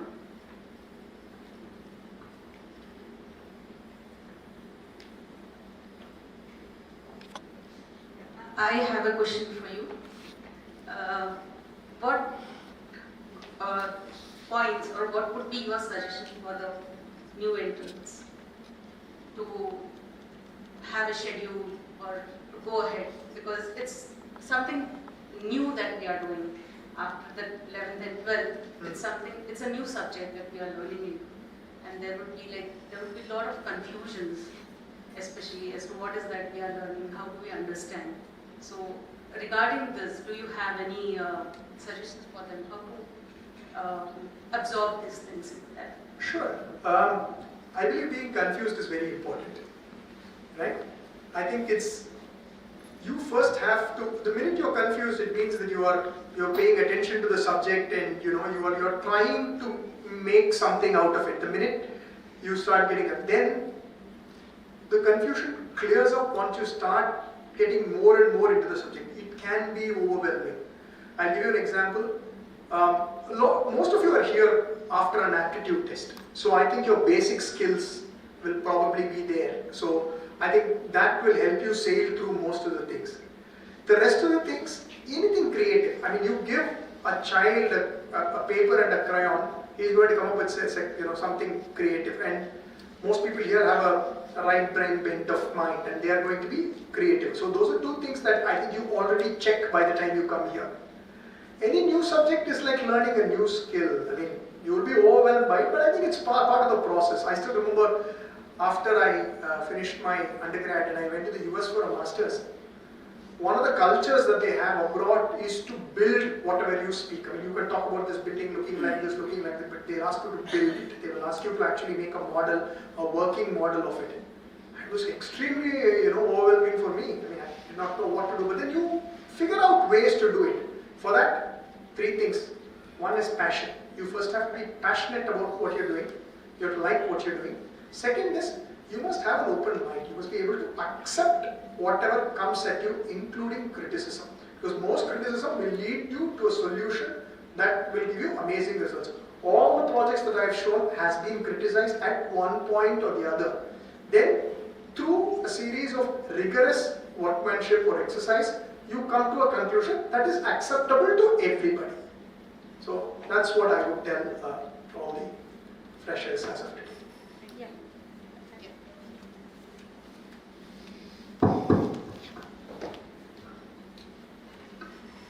Let me congratulate you. It was a wonderful presentation. Thank you. And it comes with years of experience one can make out. 2-3 questions that comes to my mind. The first thing is one residence that you showed, or probably it was a museum, where you had that parametric design for the ceiling. That's a museum, yeah. Yeah, museum, right. So can you further explain what are the ways that you do, I mean, some softwares that you use for designing it and then doing an acoustic analysis of it? Because yes, there has to be a certain backup study to all these things. So I think you're talking about the library, the wooden parametric ceiling. Is that what you're talking about, or are you talking about the facade? the ceilings. The ceilings, that's the... Not for the one where you had the wooden beams like hangings. The other one, the parametric. The parametric ceiling, yeah. right? That's the library. That's the Dr. NGP library. So now we use the parametric ceiling as the only source of acoustical, to bringing a certain acoustic into the things. There's nothing else. There's nothing else on the walls and things like that. So we actually did a sound study of the whole space through software. We did a sound study. We sent it to an acoustical consultant, and then he gave us where the sounds may be more. So there we brought down the ceiling, and where the sounds were lesser, we brought up the ceiling. So it automatically created. Actually, the sound sculpted that ceiling. We did not. So that's kind of what we did with the ceiling. With the parametric facade, we did a lot of study, including if you look at I don't know if you saw it. If you look at those pyramids on the front, each pyramid is a different alignment, and to actually we could design it on paper. To manufacture it and to actually fix it on site was a lot of challenges. That is what I was talking about, persistence and rigor. We had to do laser aligned screw because every pyramid just shifts so much. We were a pain in the neck for the client, but he hung in there with us. So every pyramid shifts just a little for it to create a problem. So we had to do laser aligned screws. So there is a total of about 760 pyramids, and we had to do 760 drawings of alignment and screws. So yeah. Yeah, once we had called Fadipur Sapa, we had an event at our place, and he said he was talking of the Lotus temple that he designed in Delhi, And he said each segment had a different XYZ component. So each piece was, designed and produced, and then matching them all and setting up something like that. Right. So everything. There is a method to every madness. I think you guys will learn about Frank Gehry. I mean, the joke is Frank Gehry will go look at the studio, people take a piece of paper, crumple it and throw it and say, that's the building, I want you to create it. Yes. So Frank Gehry incidentally talked to us in one of the seminars that I attended, and he said he actually draws every section of his facade. If you take the Bilbao Museum, every section of the facade at 1 in 25 scale. He draws it 1 in 25 scale, so which means each drawing is that big. So he actually cuts each of the facade and then he makes his model first before he gives it to the studio. So that's the kind of involvement, that's the kind of thought. But today we are lucky to have softwares, we have AI, we have softwares like Rhinoceros and things like that, which you guys will learn, which are able to generate these parametric sections and all that. But guys, let me tell you one thing, the best software is up here. The minute that the software that you're learning is a tool to sort of further what you have thought of, and it's extremely important, let me stress, to make your drawing skills as good as you can ever be, because I think there has to be a connect between hand and mind for you to be able to create revolution in architecture. The computer sort of removes your hand from the brain. So it's while it's great to learn software and it's very useful and things like that, your basic skills are the ones that will carry you far. Every architect of repute draws them, and that's very, very important. Yeah, I think the explanation that you gave, your work or it be it, Saba's work or Gary's work, I'm sure for the students it's a great learning today how to push their boundaries, because those restrictions, within the 5 years, it's very hard for the students to push the boundaries. But when you hear the masters working and straight from their mouth, then it's easier to push the boundaries. So that glad you're putting me with Saba and I'm not even close to any one of those guys. But I think this is where the faculty comes in. Yes. I mean, there are inspirational faculties that can push you. I had this professor, here we have this professor called Professor Varki. I mean, Ashish and me very fondly sort of remember him. He taught us about architectural research, which we still cannot forget. I mean, he taught us design studios that, I think we did a gate or something, right? If you remember, an industrial gate or something, which was, none of us could realize that it was us that created it. So, it's also about the faculty to bring the best out of a student. Every student has potential. And they are here because of that. And especially with a college like this, every student is here because he is a cut above the rest. And I think that's where the faculty, I'm sure, brings these things out.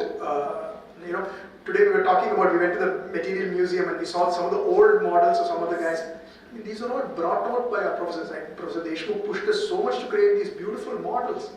So I think it's a great opportunity. And in school, guys, when you guys are in school, push the boundaries. You're not limited by economics, you're not limited by Vastu, you're not limited by clients. Push the boundaries. Really, really, really push the boundaries. And for the students, let me add, that even if you don't have answers for the questions asked by the teachers, those questions, if you keep brooding on it, even after your vivas are done and you're out of the course, you get the answers in your life, in your experience. So those questions are really valuable, even if they make you cry during the viva.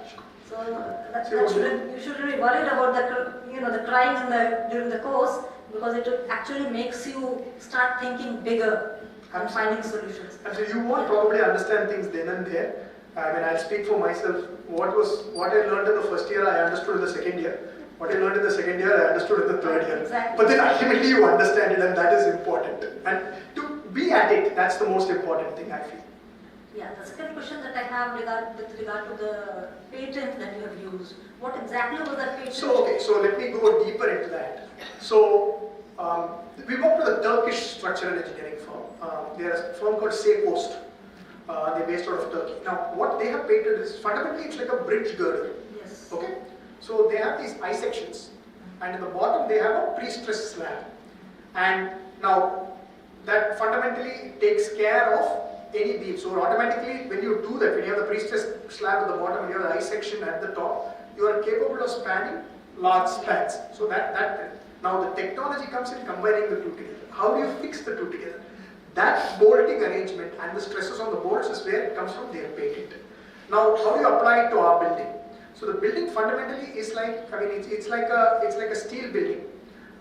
It's got steel stanchions, it's got these SAPOS beams, and it's got deck slabs on top. So these SAPOS beams are there at every 1.2 meters. So it's fundamentally like a mattress terrace roofing, but a very, very large span mattress terrace. So from 202 columns, we were able to bring it down to 80 columns, which in a hospital is amazing, because every week the doctors will ask you for something different. So that way, that flexibility, and it's more expensive currently, but I think it will change the course of how buildings are done. Yeah, but the cost in terms of the material. The cost is, I would say, currently it's about 15 to 20% more, but a 1,300 bedded hospital. But then getting space, in return you're getting much more. Yeah, of course. Yeah. Of course. See, I always tell people, estimate is not cost, cost is not value. Right? You can estimate something, ultimately you pay something for it, but the value you get out of it that an architect creates is immeasurable. So with this technology, what is the maximum cantilever that they have achieved up to now? We've achieved till 6 meters now. 6 meters now, but they are saying push the boundaries, but our code doesn't allow beyond that. We'll have to ultimately satisfy IS code, and I don't want to get into trouble. The other challenge with this, because it's predominantly steel, fire is a challenge. So we'll have to make sure it's non-combustible and all that. So that's something that we have to be very particular about. And then the last question is with regard to the sustainability that you talk. Of course, what everyone keeps talking about the projects they're considering. Have you been doing something about in terms of, because hospitals largely you have been doing, about the segregation of waste, solid waste at the source? Because hospitals produce lots. So, architect's intervention for that? The architectural intervention for it currently is just providing space for it and also providing methodology of moving that waste. Now, the medical codes strongly mandate it, very, very strongly mandate it. So, which means they divide waste into 3. One is biological waste, which they consider to be the most toxic, if at all, which means body parts, infected body parts. Second is medical waste, which is gauze, your capsules, medicine bottles. Third is general waste.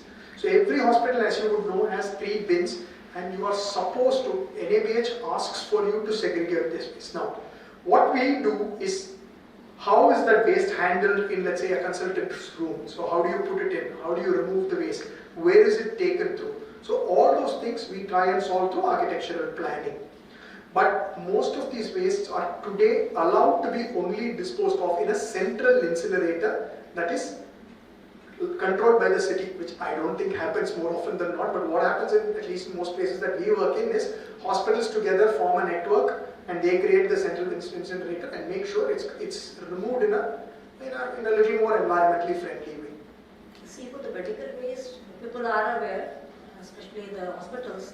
Of course, they are doing something. I'm talking about the general, what you clubbed as the general, that also needs to be, minimized. Some of it we do composting. Biological waste and things like that, composting is done. What are the provisions that you have been making in your hospitals? All hospitals, we have composting yards. All hospitals, nowadays what we have is we have underground silos in which all these wastes are done and segregated. Now, it also depends on where you do the hospital and the size of the hospital. On a 1 acre space, if I give an underground silo, I'll be thrown out of the project. So, it depends on where, how and what, how much the client is willing to agree, but we do talk to them about it. We do educate them about it. It works sometimes, it does not work sometimes. Thank you. Sure. I think I should say that was a glimpse. I think he wants to ask. Yes. That was a glimpse of a design jury happening. Once a professor, always a professor, isn't it? Once a student, always a student. That So I'm really into architecture and entrepreneurship. So my question is, what's your advice for someone who wants to link architecture with entrepreneurship and succeed in that? Architecture is entrepreneurship, ultimately. So basically, how to start off with it? So I'm glad you asked that question. So we struggle with it. As architects, we struggle with this because we are fundamentally creators, and we struggle with the what should I call, the more rooted side of things like finance. We struggle with administration, we struggle with fee collection. But if you don't do all that, you won't survive. So it's very, very important as an architect to understand the economics of architecture. Don't do more, don't do less. But at the same time, you do enough to make your client indebted to you. He must be indebted to you. That's the kind of service that you provide. So as an entrepreneur, that's the first thing that you need to realize. First thing, in any profession, forget architecture, it could be a medical profession. First thing is you can't think about money. You'll have to think about the product. You'll have to think about what ideas you generate. You'll have to think about what service you give. Money will follow. Now, that money has to be handled. Money has to be accounted properly. You will have to raise bills at the right time to collect your money. Right? And the other thing is, you have to handle clients. You have to also handle your own stuff. You have to make it interesting. You have to make it, I mean, they're all bright young kids like you that come to our things, and we depend on you guys to, provide that spark. So we need to invigorate you in the right way to, make it, we create an environment that makes you, excellent. So we also have to look at employee issues and all that. Anything more than 10 people, you're going to have some issue or the other. So you have to handle all that. So you will understand it by compulsion to be an entrepreneur.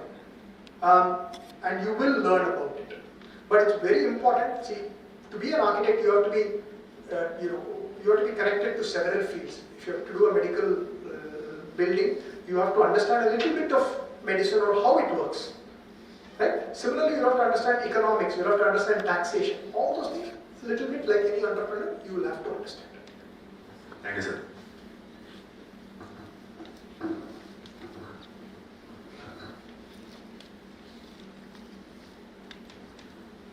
Any more questions?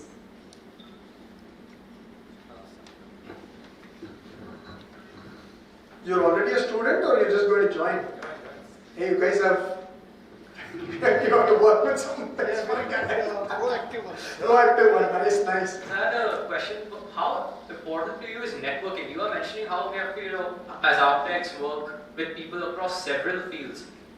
How important is networking, and what would be your tips for, someone entering architecture school in terms of networking? Extremely important. Where will your projects come from? They have to come from somebody, right? So you have to be networked. Now, your networking is fellow professionals, and that's the nice thing about a campus like Manipal, right? Where there are people from other faculties of engineering. You're not a ghetto of architects, right? One architect is not going to give another architect a job. So make friends with all those engineering guys, right? Yeah, they will bring you the jobs. We will do the jobs. So it's very, very important that you network. The other thing that's very, very important is once you have to be somebody in the society. You will have to have a certain societal value to be successful as an architect, because this is a profession of trust. You are giving your house to somebody to design. It can't get more intimate than that. So you have to have a certain societal value. You must be respected in the society. That's why I tell people, when you go to a meeting, be well dressed, well groomed. Don't go with a funky earring, or you go with a nice earring. Don't go with a funky. Don't go with the lip ring or something like that. These are still social niceties that one needs to sort of achieve in order for you to get your jobs, right? You have to be respected for people to trust you, and I think that's extremely, extremely important.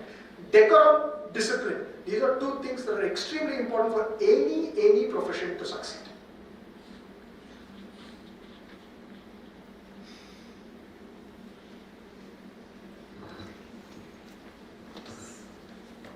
Anyone? Any more questions?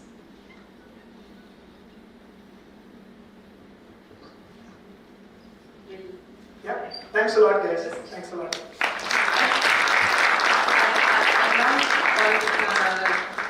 Director Dr. Nandini Ramadevi hand over a memento to Architect Shankar.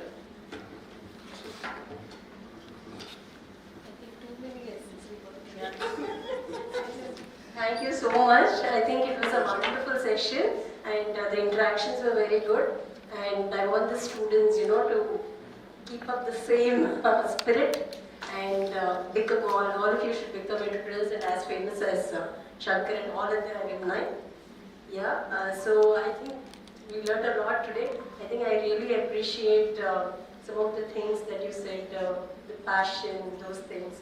And I think there were many good lessons what you said, like the faculty, like how they have to really, motivate and inspire the students. I think it's both lessons for faculty and students we had it today. Thank you so much. Thank you.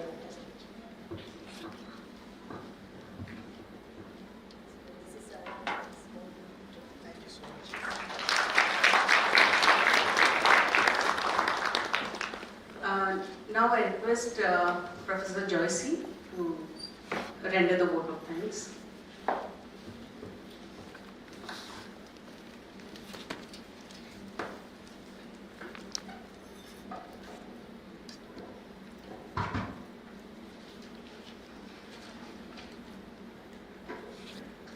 Good evening, everyone. Quote, showing gratitude is one of the simplest yet most powerful things humans can do for each other. So therefore, on behalf of Manipal School of Architecture and Planning, I feel privileged to extend my heartfelt gratitude to all who have graced us with their presence today. First and foremost, I would like to express my sincere thanks to our esteemed guest of honor, Architect Siddharth Shankar, who has come all the way from Coimbatore to be with us today. Your inspiring words have truly set a positive and encouraging tone for our new students and have provided invaluable guidance and motivation to everyone present. We are deeply honored and grateful for your time and effort, sir. I would also like to thank our respected director, Professor Dr. Nandinini Ramadevi, Joint Director, Dr. Pradeep Kini, Admissions Coordinator, Professor Sonali Walimbe, and all our teachers for their continuous support and leadership, which makes events possible like this. Your vision and dedication to the institution are truly commendable. To our faculty coordinators and members who have worked tirelessly behind the scenes to ensure the success of this orientation program, we deeply appreciate all that you do. A special thanks to Student Council and volunteers who have supported to make this event a reality. We are also grateful to the services and support of all the event facilitators from Manipal Academy of Higher Education. Lastly, I extend my gratitude to all the parents and guardians and guests who have joined us today. Your support and encouragement are vital to the success and well-being of all our students. To our new students, once again, welcome to Manipal School of Architecture and Planning. Today marks the beginning of an exciting journey, and we are thrilled to have you join our community. Your presence and eagerness to learning bring fresh energy to our campus. Once again, thank you all for being here and making this event memorable. We look forward to a wonderful academic year. Thank you.